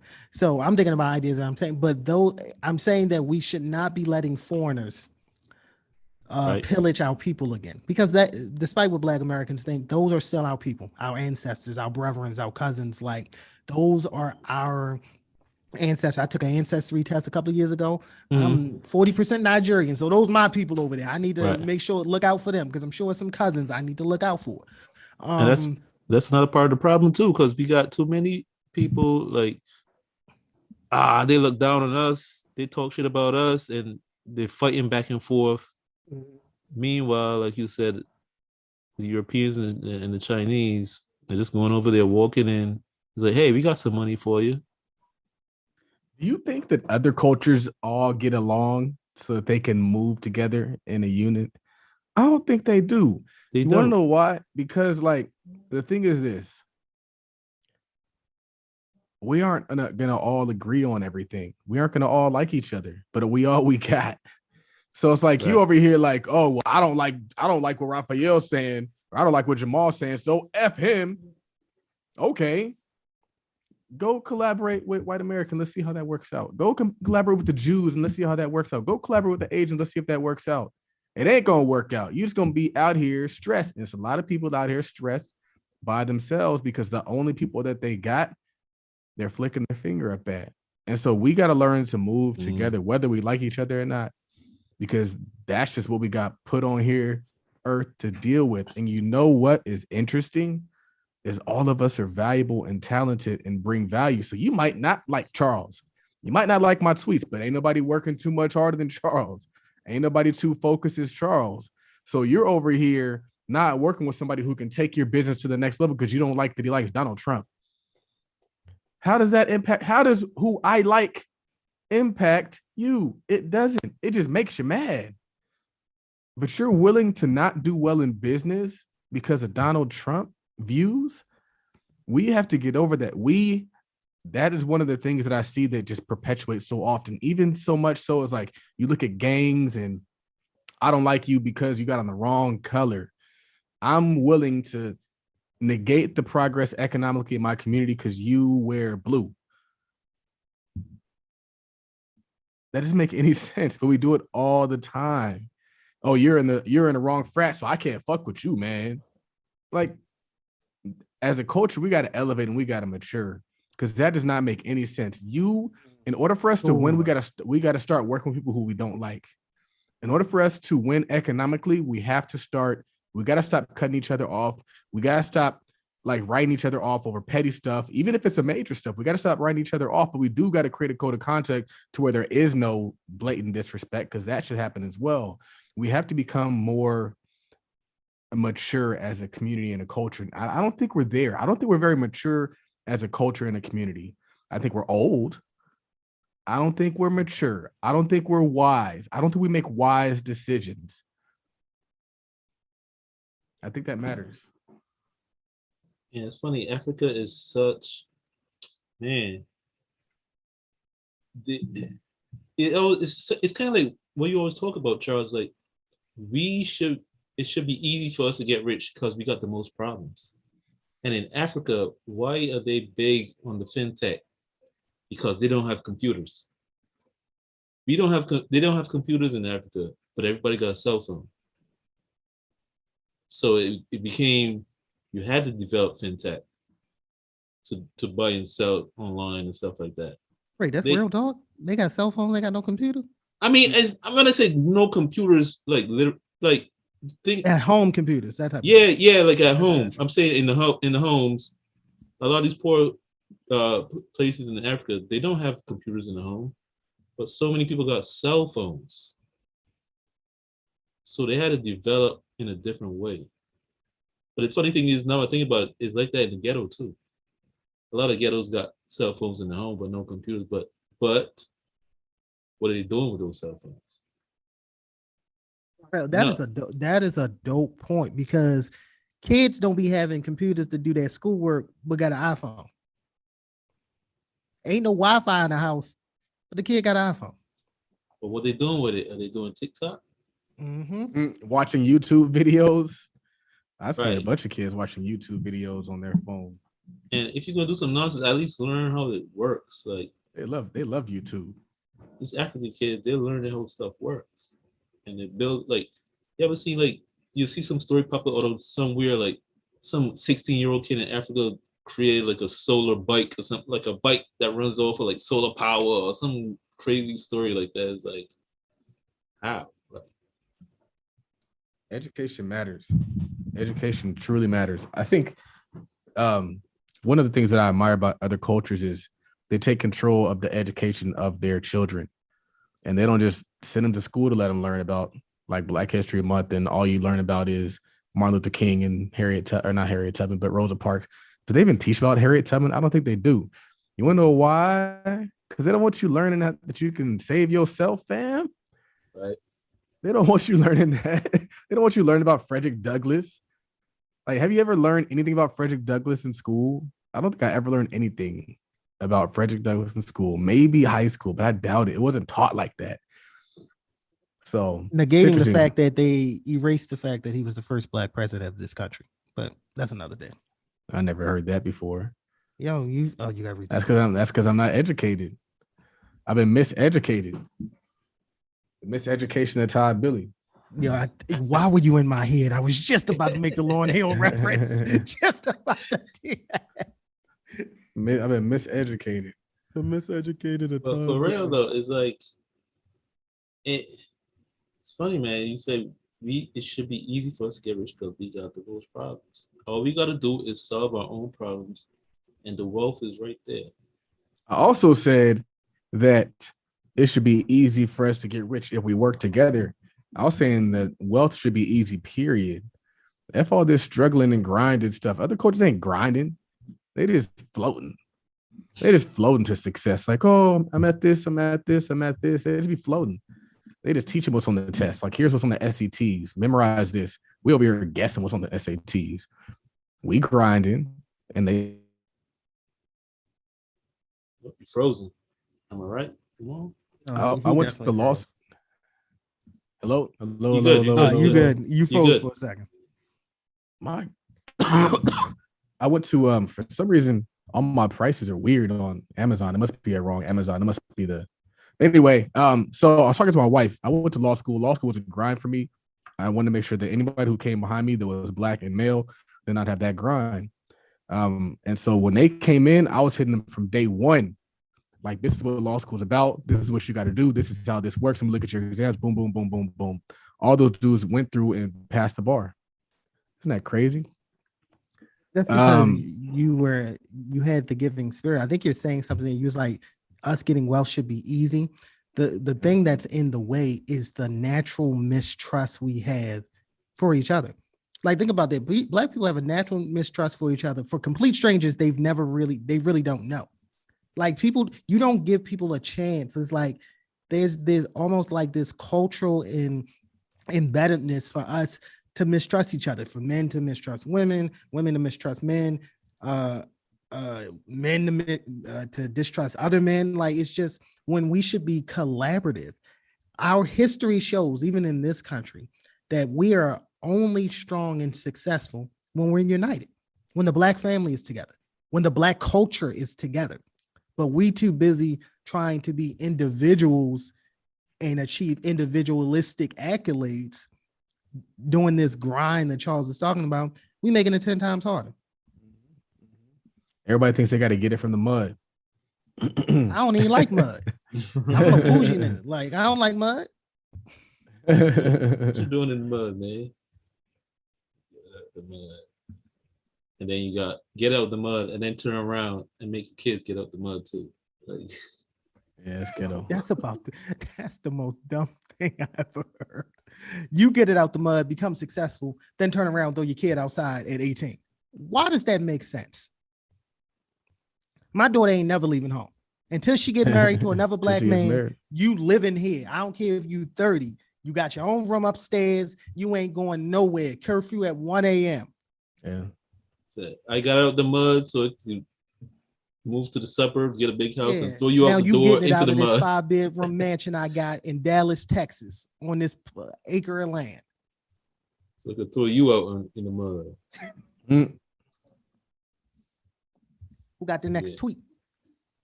So Charles said, your business is a marketing company. It is not whatever you think it is. Man, this part of my life is called hiring people. Hiring real employees that make sense financially on paper, not just hiring to be nice and then trying to make it up on the revenue side. And so one of the things that I learned when I kind of hit some really cool numbers and goals is that like all I did was market and advertise. It's not about the brand, it's not about the products, it's about strictly showing up and marketing. And I've done a few things like we're launching a mastermind. It's a high ticket mastermind. First time I've done a high ticket thing. Surprisingly, we had people buy into it. I was like, wow, you really paid me $5,000 to come be with me. That's pretty cool. Kind of opens your mind up to opportunities. But we had the event scheduled for like this weekend. We had to push it back. And I was talking to Michelle and Andre, and I was like, you know what? A lot of times when people open up a business or they do an event or they do a webinar, they think that the business is showing up for that webinar. No, the business is promoting that webinar, putting it on the page, talking about it, putting the link in there and let people register, showing up every day on Instagram Live, creating that content, putting that content out there. That's the business. The business is the podcast. The business is not the sales that generate from you doing those things. And that's why a lot of people, and why I'm really big on Inky Johnson now, is like he cares more about the process than the outcome. And so your business is the process, right? You got to focus on the process. You got to focus on what you're doing day to day. And that's marketing. And it should only be marketing. And it should be creatively finding ways to become a better marketer. It should be putting the effort and energy into consistently showing up on your timeline, even if they think it's annoying. Because if you don't, you're not going to make no money. I guarantee you, if you do not market or advertise, you do not have a business. You got a brick. That's a brick. It's this idea that's just sitting there. That's it. And until you pick up that brick and do something with it, you better paint that brick. You better put some pictures on that brick, take some pictures of your brick, promote and advertise that brick. Now you got a business. But if you don't do anything with it, it's just going to be a brick. And what do bricks do? They just do nothing, not unless you do something to it. And that's just my take on that. It's something I say to remind myself. I say that to remind myself. A lot of my tweets aren't even me lecturing to people. It's like, bruh, remember that your business is a marketing business. Bruh, remember, boom, boom, boom. It's just like reminders to myself. That's weird. Put the brick on a Bentley and take a picture of that. You know. Mm-hmm. Exactly. Yeah, it's funny because it's like the money the income comes from really the marketing, not from the products. You got to have product. You got to have product, but the product don't bring you the money. You create all the product you want and put it out there. If you never talk about it, you never promote it, it ain't getting you nothing. And that's why I said that until you get over the fear of looking like a salesman, you can't get rich. Most people never promote their product because they don't want to be seen as somebody who needs your money. I was thinking about that last night. Somebody was like, oh, you market so much, you seem desperate. I was like, I am desperate. Bills got to get paid. I'm desperate. I don't see that as I am desperate. And a lot of people are desperate, they just don't admit it.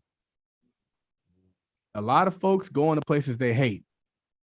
If you're going to a place that you hate to get money, what does that mean? That means that you are desperate. If you are doing and working jobs that are beneath your level, that means you are desperate. I'm just the one that's willing to admit it. Everybody's self-conscious. I'm just the first to admit it. Everybody desperate. Folks, if you do not live the life that you want, you are desperate. You don't live the life that you want, and this is your existing life, there's some desperation mixed in there. You want that. I'm not saying you don't live a life that's not nice. I'm saying you don't live a life that you want. There's more out there that you want. I'm just the one that's willing to scramble for it and let you know, like, I want it. But not only do I want it, I'm willing to do something for it. I could chill now. I could chill. But there's more that I want out of life, and I'm desperate for those things. Let me tell you how Charles is right now reading me to filth. My pastor back home would call it a rhema word, because like he really like reading my spirit right now, because I think that's the reason why I don't Charles has been on my neck about products, and like I think my system went out. Can y'all hear me? Yeah. Okay. What's happening over there? Okay. technical things. Are going Because out. I don't want to be seen as a salesman. And he hit it on his like, I don't want you motherfuckers. I don't need your money. Like, I want more money, but I'm not begging bread. And I think that's the thing about it is like I from the thing, but listening to Charles sounds like I really need to be out here selling products, pushing it, being a salesman. I need to be like Ray Kroc when he was pushing them damn milkshake machines to the McDonald's brothers. McDonald's brothers. There you go. Right, man. Shit. The crazy thing is, if you look at it, when you really start making money in sales, you start looking at the world, you start realizing that everybody who has money sells something, and they sell a lot of those things. Apple makes a lot of money, not because it's just Apple. No, because they sell a lot of iPods. They sell a lot of AirPods. They sell a lot of iPhones. They sell them. And I think that a lot of times we are like, I'm the shit. They should come to me and buy what I got. And that's what the business is. You should come to me.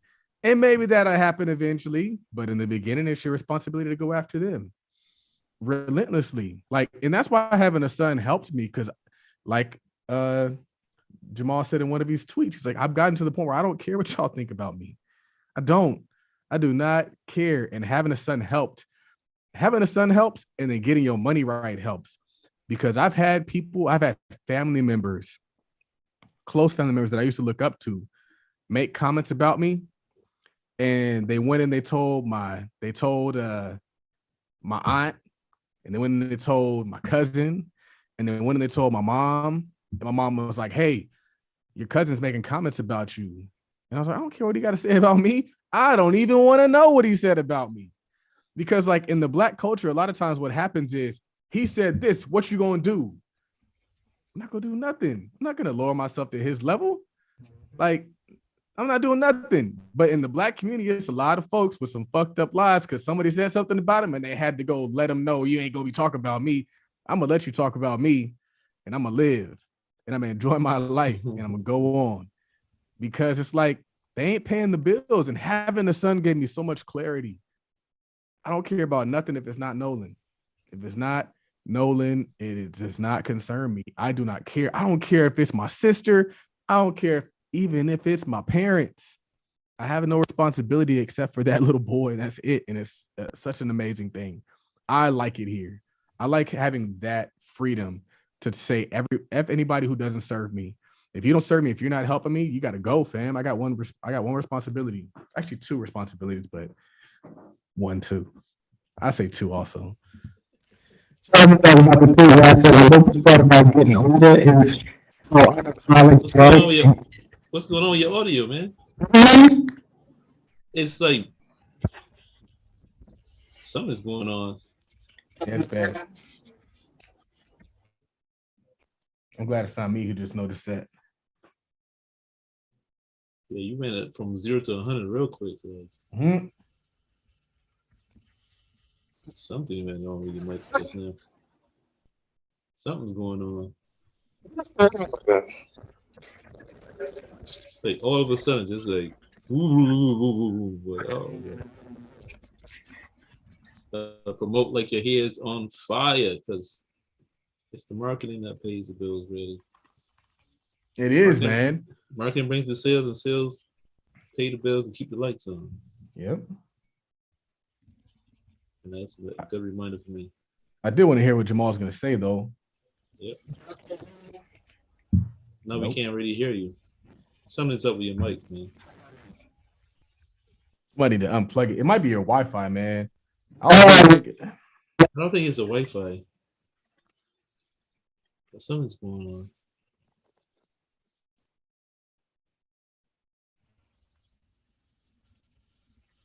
Technical difficulties. Yeah, man. It's a hurdle. It's a hurdle that I didn't get over for a while, and it's a hurdle that I have to help a lot of people get over. I had a conversation with the Freedom family the other day that I call the Freedom family. Anybody who's bought the Freedom Pack, I have like a little Discord. We talk, have a meeting once a week. I'm not in that Discord. And I don't know if you purchased the Freedom Pack, and if you did, well, then you got an email, fam. I sent a few emails. Oh yeah. But you said more than a few emails. But let's exactly. Right. So anyway, my point is that like that's not even just a fear. And I had this conversation with somebody recently. And the thing is this. I feel like I've noticed that sometimes things are hard to put into words, but I feel like they term Black people from people who sell things to people who consume things. And so we're not used to selling things and putting stuff out there. And I was talking about this on Twitter, and I was saying that what's most important is the money. They always tell you cash is trash, and that's a lie. They create all these different things to do what? Get your cash. They create these NFTs to get your cash. You give them money, they give you an NFT. You give them money, they give you metaverse land.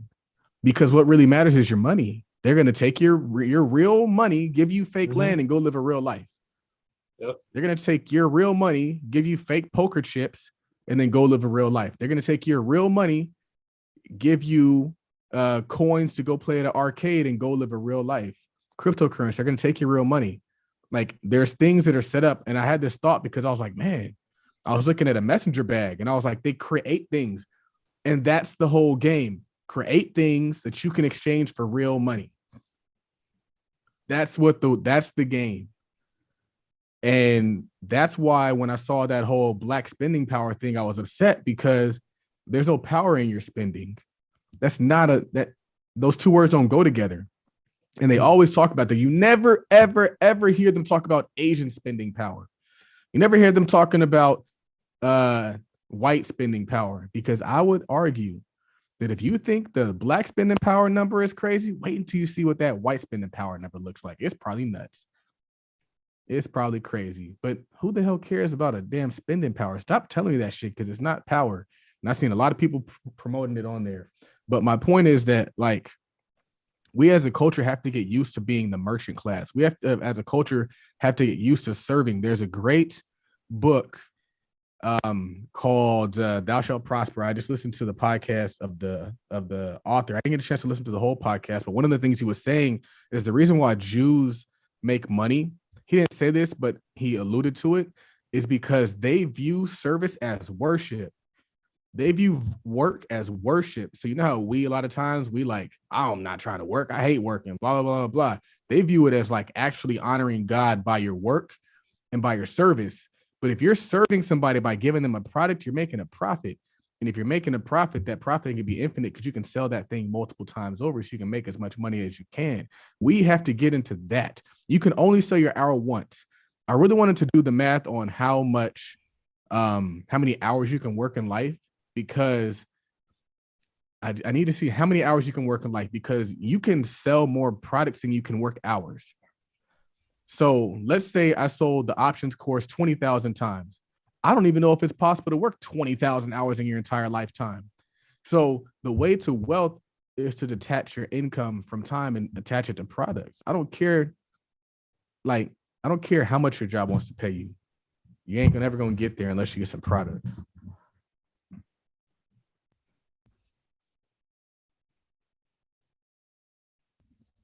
It's still bad. No, this is wild. I want to get out of here, but then I feel like I ain't gonna be able to get back into the room. Hold on. Nah, pop back there and jump back in. No. So yeah, man. It's a mindset shift, because a lot of us weren't taught this. A lot of us weren't taught that. We were taught go to school and work for somebody who has product. Ooh, that's a bar. Right. The things that supposedly don't matter, we supposed to spend our life working for the people that do those things or have those things. How's that work? It's not about money, so we go work for the people who have money. It's the new slavery. They had to figure out a way to package up slavery and make it digestible. And so they created jobs. Oh, I gotta tweet that. It ain't about selling things. You go work for people that sell things. So, Weird stuff, man. Weird stuff. Black folks sell some stuff. Stuff that people could use. They do that. People things that people need and people things that people want. Sell both of them. We can both make you rich. One may be a little slower than the other. What's happening? You might have just unplugged that mic if it's not rolling. Yeah, that's why. Oh, you're good. Can y'all hear me now? Yeah. Yeah. Yeah, my mic started acting wild. Okay. So y'all can hear me clearly, so I can say what I was going to say? Yep. Okay. All right, the first thing I was saying about to Charles's thing about the tweet, I was saying the dopest thing about getting older is being unapologetically yourself. Like the need to please people dissipates. But I didn't really give an F beforehand, but the older I get, the more intense my F's not given are. And I think that's a great way that Charles was saying. But to his second point, when he was saying you don't know how to calculate the hours, generally, this is what it is. 76,800 hours is what people work in a lifetime. Because you generally work 160 hours a month. You just add that 40 hours a week times 4, do it times 12, and then you do that times 40 years. So that's How many what hours it is is. that? 76,800. All right. So okay, I got a ways to go. But isn't that a better goal? Wouldn't you rather aim for products sold than hours worked? I think You're right. so. It's like, damn, I got to get to 76,000 hours sold. That is very true, because like you're always talking about how exchanging dollars for hours that just don't add up. It's like some people, I'm at a point where, you get salary and all that, but some people, if they don't go to work, they don't get paid. You don't punch that clock. There is no comp time, sick time, benefits. Like you literally have to go to work to get paid. And that just sounds like modern day slavery. What Charles was saying. Stuff, man. Rough out here. Get you some product. And build with your brothers. Build with your brothers. For sure. For sure. Now I need an invite to the Discord because it's expired. Anyway. Charles, you said sometimes hate comes in the form of a question. Yeah, man. You want to know why? Because the Rams going to the Super Bowl. You know what everybody keeps saying? I thought you were a Charger fan, dude. And I was like, man, y'all be hating. Y'all mad because y'all team didn't make it to the Super Bowl. And I just realized that I was like, man, how many other things do people ask that's really just like disguised hate? It's a lot of disguised hate out there. I saw a post and she was talking about like 5 forms of disrespect that we don't really know is disrespect. One of them was like a backhanded compliment, which is kind of obvious. The other was like not showing up on time. The other was being on your phone. The other was talking over you. And the other, I forgot the last one, but there are ways that people hate, and we got to create a five ways people hate on you without making it super obvious. And sometimes just questions, they're not really genuine questions. And I get them a lot. Like people will try to like call out a contradiction and they'll say, oh, well, didn't you say this last week? Or didn't you do this last week? It's like, maybe I changed my damn mind. I'm grown. I don't care what you think about me. I changed my mind. I decided that I'm going to root for 2 teams this year. And people will say like, you can't root for 2 teams. I decided I'm going to root for 2 teams this year.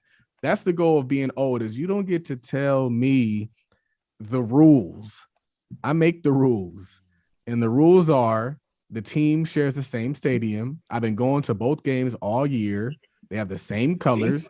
The Rams have a great team, and they are aggressively going after talent, and I respect that to the fullest. I think that we should all live life like that. These people came into the league with a great team and were not satisfied. They were like, nah, we need more talent. And then they got more talent. Nah, we need more talent. And that's the way we got to approach life, aggressively, going after it. I don't care if you think I got an advantage. So I'm going after what I got to get because my goal is the Super Bowl. And so we got to go after that talent and aggressively get that talent. So I just thought that was interesting. But to address all the people asking questions about the Rams and the Chargers, I've been a Charger fan my whole life for the most part, but I've been a Cowboy fan when I was younger, when they had Deion Sanders. Might have been a fan of the Rams and they were like super hot back when they had like the greatest show on turf. But the real thing is what I want people to take from this is don't let folks tell you what the rules are. You get to tell you what the rules are because people are going to try to do it. That's another way they form hate is they try to tell you the way it's supposed to be. My son does this weird thing where when he eats, he says, and he rubs his hand right here. Every time he likes, he's like, he's eating. And my little nephew was like kind of laughing. He was like, he's supposed to do it right here. And I was like, he could do whatever the hell he wants to do. If my son want to pat his head while he eats, he gonna pat his head because I've gone through life and I've had people try to do that to my entire life. Had people try to tell me like, this is the way it's supposed to be done and try to discount you and try to lower your confidence in yourself. And I'm not going to let that happen to my son. I'm not going to let somebody try to determine whether you get respect or not, determine whether you're doing it right or not. It's right because I did it. Period. Choose yourself. Top of He the be doing it on his good shirts though. He doesn't really. He's not wiping his hand. Like Okay. that's the weird thing. He's not wiping his hand. Maybe he's doing that because he used to wipe his hand, but no. Usually it's just like wiping. Like it's just a motion he does. You Let know me what's tell you funny? how to go ahead right now. I was gonna say it's funny. Like, okay, so Charles put himself in a position to where he can afford to go to these football games that he want to go to. Is he supposed to not go to the Super Bowl because his quote unquote team is not in it? You gonna pass up the Super Bowl experience because, well, the Chargers not there. I can't let people see me there. Like, Let me tell you how ignorant I am. I forgot that LA got two teams. I didn't forget that the Chargers was his team. I thought the Rams was his team going to the Super Bowl. You know, I got both teams, man. Don't up there on the pigeonhole me. jumbotron and shit. Don't pigeonhole me. No, What you that's gonna really say, dope. Jamaal? No, like y'all technical issue just showed me that I don't actually need the microphone. I can use the speaker in the freaking computer. Well, we knew that it's just a better quality audio when you do, but we're gonna work with what we got today. I don't know. Now I gotta get a new mic. Something definitely happened. I'm gonna send you a recommendation. I Cool. want a mic too. Cool. Let me know. Who got the last tweet of the day? Margaret in the chat. Well, somebody asked before, like a while back, said that you. I don't know if this is true, but they said that you tweeted about a couple of black banks you were working with, and that if you can name them. That don't sound right. No, I can't name them, but I am working with a couple. I am working with a couple black banks. And that just came from doing this is why I tell people that social media is a powerful thing. Because I was trolling the black banks a couple of weeks ago because I'm sick of them not doing what they need to do. They're not serving the community in a capacity that we need them to be. All these black startups, all these black people making six figures, who holding this money? These white banks. I don't like nothing about it. Like why y'all infrastructure not built for this? So one of the black banks, per usual, their VP of marketing and social media reached out to me, sent me an email, wanted to talk, we chat. And y'all know I went into that meeting, guns blazing. I let it off my chest. I let her know everything. Like, this is what y'all not doing. Y'all are not serving the community. You're incompetent, whatever.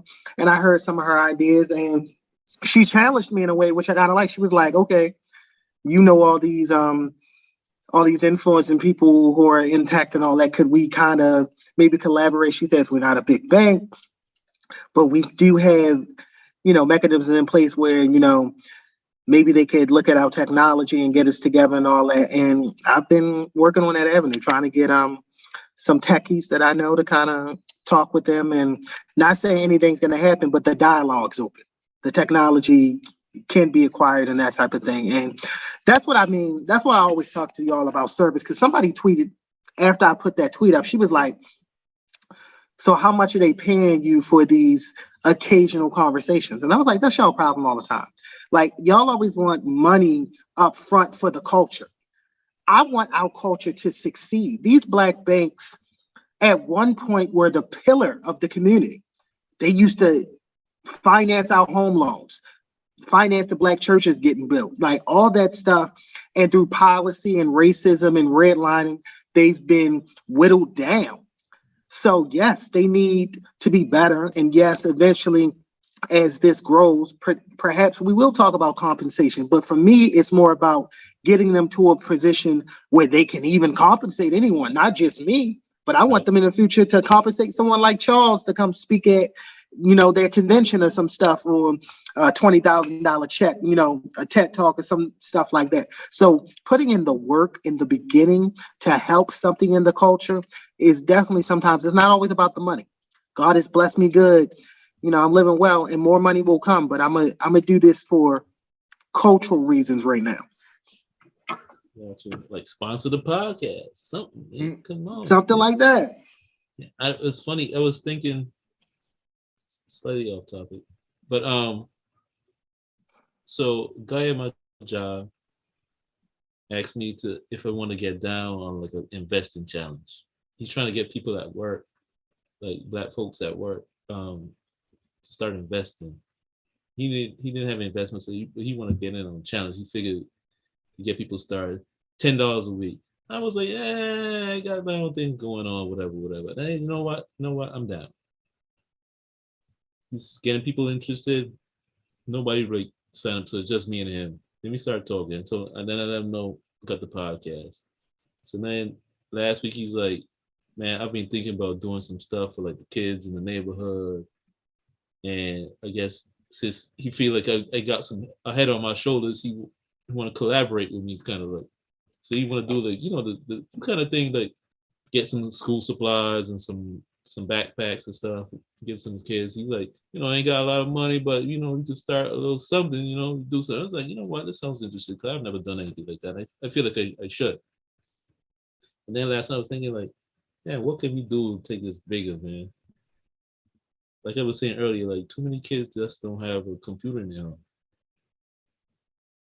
Maybe we could put our money together and get some laptops. And I was like, man, why am I thinking about coming out of my own pocket? What bank can I talk to, or who can I talk to front some money to get these laptops for these kids? But we gotta start thinking like that, man. Exactly. Those are the small partnerships that can happen. Because I was talking to the bank in reference to the conversation. I was like, when I ask people about the black banks they know, and the one I was talking to, their name only came up once. Like a lot of people don't know the name. And not saying that you necessarily have to buy that, but you got to put yourself out in the community and let them know that you're serving in different ways. The loans are nice.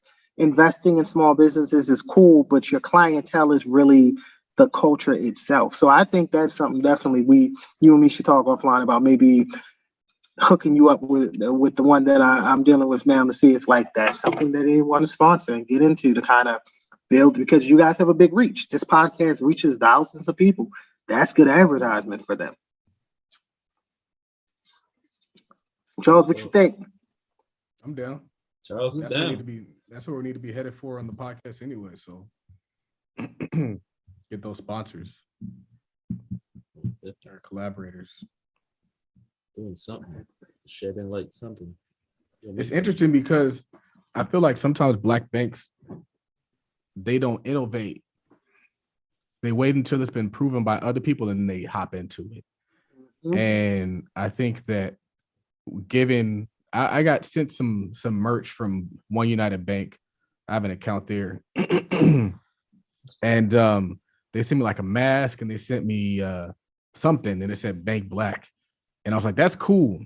But imagine if they started sponsoring podcasts, not knowing that like podcasting is where you need to be. This is where the listeners are. This is where you're going to get not only are the listeners here, but there's listeners who trust us.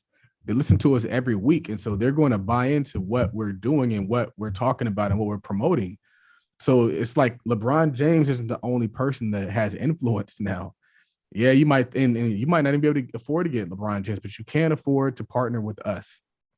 So I think that would allow them to get way more reach. And quite honestly, it becomes quid pro quo, just like anything when you start working with Black folks and Black folks work together. It's like, okay, we get sponsorship money, we get to monetize this and grow it, and they also get reach. Versus where you have other podcasts where they're Black podcasts promoting Black financial literacy and they're sponsored by like Allied Bank, or they're sponsored by like all these other non-Black banks. So it's like you're over here teaching Black folks how to get into real estate, and you're sponsored by a bank that doesn't give Black people loans. Like, they don't make too much sense. And so I think that that's definitely something we should put together, and we have to hit it with no expectation. And that allows you to touch everybody. Like, I don't expect you to say yes. I don't care if you do say yes or no, but let me put this bug in your ear. We got a podcast. It does this, it does this, it does this. We have this many episodes. We want to sponsor you. We want to promote you. We want to talk about you. And whether you know it or not, podcasting is where the money is at. It's where the eyeballs are. It's where the ears are. You want to be involved. You want to be at the forefront. Black banks have a tendency to lag behind. Let's start getting you guys in front of the 8 ball. And you do that by partnering with the youth who have an ear to the streets, who know what's going on. Let us help you. Y'all might have the resources, but we have the energy, and we have the energy, and we have the innovation. Wheels are turning now, man. There's only one Black bank in my city or state. Anyway, hit up One United. I'm in Newark, New Jersey. Yeah. But in New Jersey, I think there's only one, period. Forget about my city. It's just one in New Jersey. I think it took over another one. So something to think about. Now, Charles, you said stop looking at your investments and focus on your income. Yep. Man, one of the best ways to grow your investment account is by putting new money in your investment account. A lot of people, what they do when they invest is they want to just like set it and forget it. They're like, I'm just going to just set it and just wait for the market to do something. And while that might be cool, you also got to be adding new fresh money into that account, and that's going to grow your portfolio. My portfolio grew the largest because I kept putting money in that shit. I didn't just stop at whatever the number might be. I had a goal, I hit that goal, and I kept on stacking money on top. And then that combined with market movement, man, that's a great mixture. So don't just expect to invest your way out of debt. Don't just expect to invest your way to wealth. That was one of the things that, man, I forget her name. She tweeted, she's like, Black folks like to jump just to investing. How about you go make some money first? Oh, Joy. And Joy. And the reason why that's important is because I always tell people you have to look at if it's the cause or if it's just a correlation. Meaning, rich people invest. Are rich people wealthy because they invest, or do they invest because they're rich? A lot of times we see the correlation and we think it's the cause. And we say, well, damn, he's rich and he owns stocks. So that means I got to own stocks to get rich. That's like saying, I can't think of a good thing like, that car is fast because it's red. That means if I paint myself red, I'll be fast too. Like, no, that's not how it works. You got to do some car stuff. And so this is why I don't just look at the exterior. I read a lot of autobiographies. I'm looking at the Forbes. I'm like, I see a sports NFL owner. You know what I do? Go right to Wikipedia, and I find out exactly his life story. I find out who his parents are. I find out where he went to school. I find out if he's married, if he's not married, if he has kids. I find out what his first business was, his second business was, his third business was, if he has partners. I dig through it. Why? Because that's the roadmap. If you want to get to $1 billion levels, you don't just look at where he's at now. Like, dang, it must be nice to own a sports team. One day I'll own a sports team. No, I got to find out the steps I got to take to get to sports team owner levels. Therefore, I got to build and I got to acquire and I got to do all these different things. That's the reason why I went to law school. I kept reading about sports team owners or successful people, and I kept seeing they were lawyers. Lawyer. I was like, okay, let's go to law school. That's a part of the thing. So being a lawyer helps me do certain things that I couldn't do if I didn't have a law degree. So I say all that to say that the reason why wealthy people are wealthy, drum roll please, is because they own businesses. Okay, yeah. And then they take that business income and they invest it. Right. And that's how they stay rich forever. But you can't skip the business part. You can't just jump right to the investing part. And a lot of us want to do that. Granted, you should be investing because you need to learn the skill of investing. And I would hate for you to get rich and not understand how to invest and lose it all making bad investments in NFTs and crypto. Because that might happen to some people. It's possible. In the book Choose Yourself, he got rich multiple times and lost it. Because when you get a lot of money, you start thinking you know it all. You start just throwing stuff. Like I got the Midas touch. You start throwing into stuff and losing. And we've been doing this for 2 hours. That's crazy. We got to wrap this. But my point is that you got to do what wealthy people do before they became wealthy. If you are not yet wealthy, you don't get to just skip right to wealthy people's stuff. And we do that a lot too. We're like, oh, well, rich people got Gucci. I got Gucci. Therefore, I'm rich. Like, no, that's not the same. You got to actually get the business. You got to actually get the career and the investments, fam. You don't just get to just do what rich people do and then consider yourself rich. So get your income up. Continue to run your income up. Continue to focus on your income while you're focusing on your investing, and you'll be lit. It's funny. Facebook fell overnight. I opened up Robert Home, like, man, you know what? I think I want some Facebook. And I heard Charles's voice in my head. First, get your income up first, and then invest. I really heard his voice. I was just about to hit. But I would still tell you to buy. I would tell you to take advantage of that opportunity. I wouldn't tell you to forego that opportunity to get your income up. You got to do both. Invest and get your income up. And then as your income's up, you got to invest. And while you're investing, you still got to circle back and continue to get your income. But you're not going to put your money in.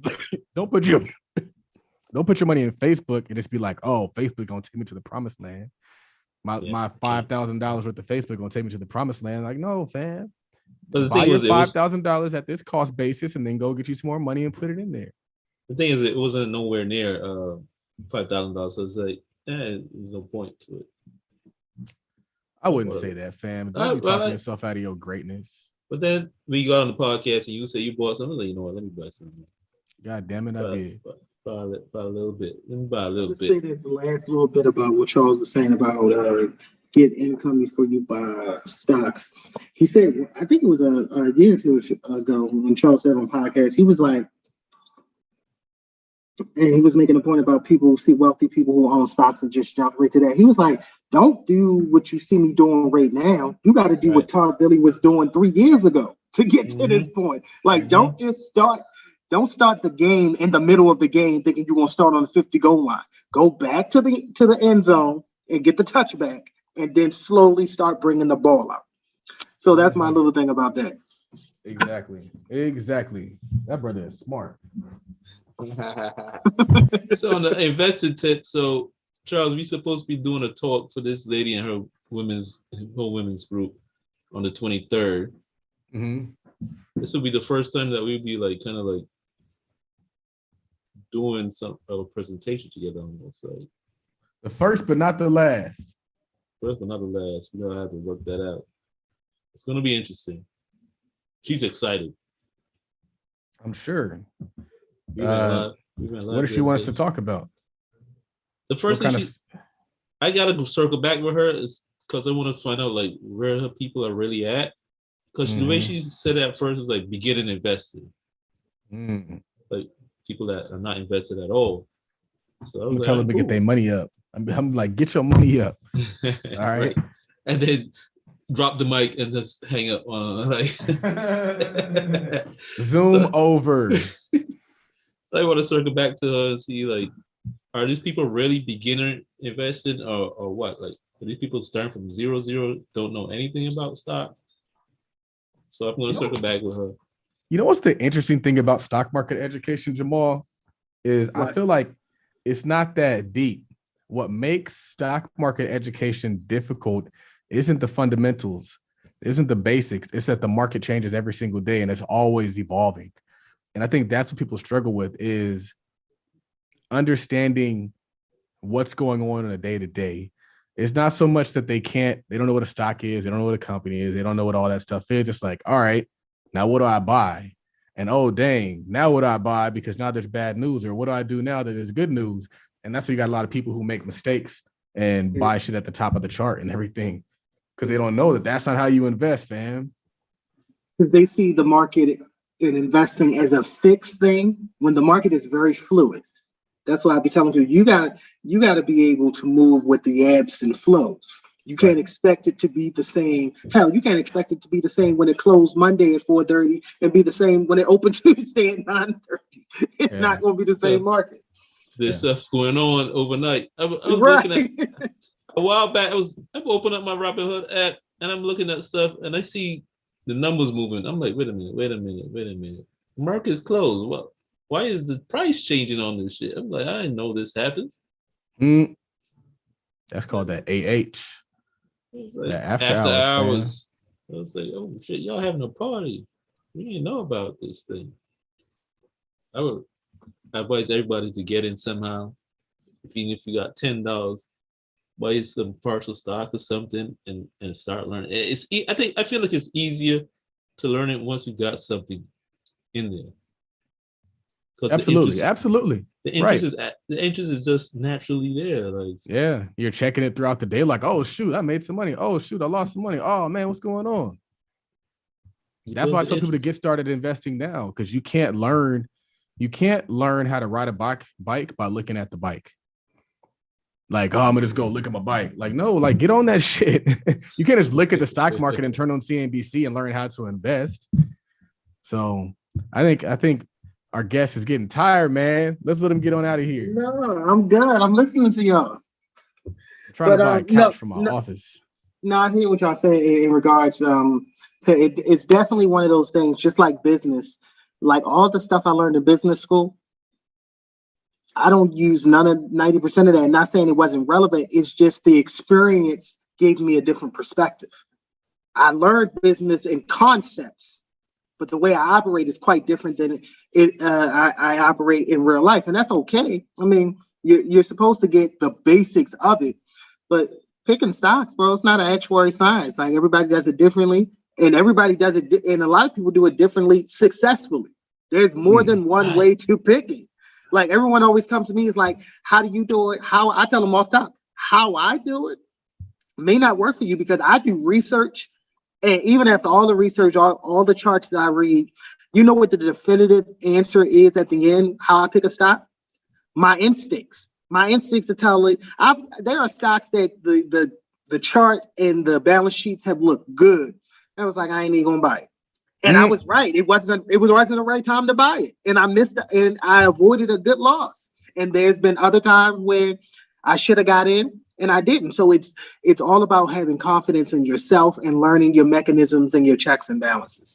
The thing about it, and a lot of people don't like to admit this, but you can do all the due diligence in the world, and at the end of the day, we don't know what that stock's gonna do. Right.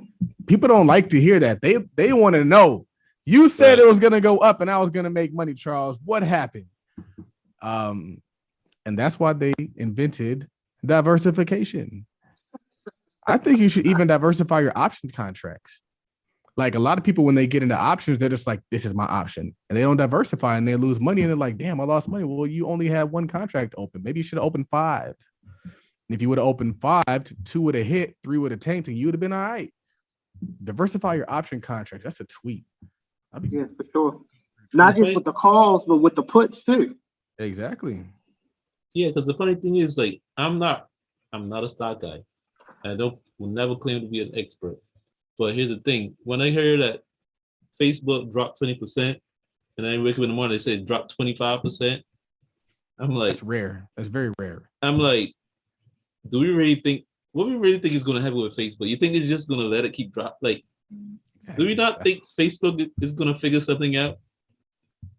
But a good hedge against that, when people say, how do you diversify, to Charles's point, a good hedge would be if you got tech and then you have something like an information technology company like AMD who makes chips, you probably should have some General Mills in there a bank in there, and probably what's a good defensive stock? Something like a Kimberly Clark. Like, yeah, a Kimberly Clark that makes toilet papers and crap like that. That's a good, well-rounded diversification of a portfolio, because you got tech, you got technology like stocks, you got some industrials, you got a consumer brand, and you got a bank. That's some nice diversification right Yeah. there. A company like Facebook dropping 25% and Raphael buying it, that proves he listens to Tweet Talk. Because I don't buy nothing unless it's falling. That's the best time to buy some stock, man. Especially when it's a quality company. You sitting on a potential. I mean, again, if you buy something that falls 25%, your gain's not 25%. If you buy a stock that goes from, it was $300, I'm not gonna do the math. Let's just say it was $200, it falls to 150, you gain your 50 back. You don't make 25%, you make about 30%, maybe more. Make about 33%. You're gonna make a 30 of your money. So that's a damn good play. Mm-hmm. It's a damn, and the crazy part about it, it's gonna go back there because it's been there before. And that's in a lot of ways how stocks work. Like, it's falling from there, so it's ultimately going to correct back upwards. It's just no telling how long it's going to take. The beautiful thing is it's likely going to push through there. So if your time horizon is long enough for all this metaverse stuff to play out, like, it's not to say that the metaverse stuff is unfounded. It's just sometimes the hype gets ahead of itself. And so the value gets ahead of itself. And so the cool thing is, when you have something that's oversold, is you're going to make money even if it doesn't go back to where it fell from. It might only correct up a little bit, but now you're still making 15%. It's not a lot of people making 15% in 6 months. And that's why I buy stocks like that. I buy stocks that fall, especially stocks that fall fast. So it's already up after hours. It's already up AH. What's going on with this stock? Why is it moving? Raphael, check us out, man. Okay, so first time taking out the Millionaire Talk Show. I am Raphael Husbands, co-host of Tweet Talk, the Black Wealth Podcast, here with Jamaal Patos, creator of the Culture's Money Podcast, and Charles Oglesby III, JD, aka Todd Millionaire, creator of Todd Capital and the Millionaire Talk Show in all its many iterations. Everything. You know, we just out here doing it for our people. And try to build some wealth for our brothers. And that's it. We out. Make sure you check everybody's products in the show note, because all we do is get product around here. So Jamaal has products in the works. Raphael has product though, and of course I got the product. I don't eat if I don't sell. So therefore, please support what we got going on. We appreciate you, Charles Oglesby, also on this Todd Millionaire, Jamaal Patos, and Raphael H. Signing out. Peace. All right, you guys. All right, man. Later.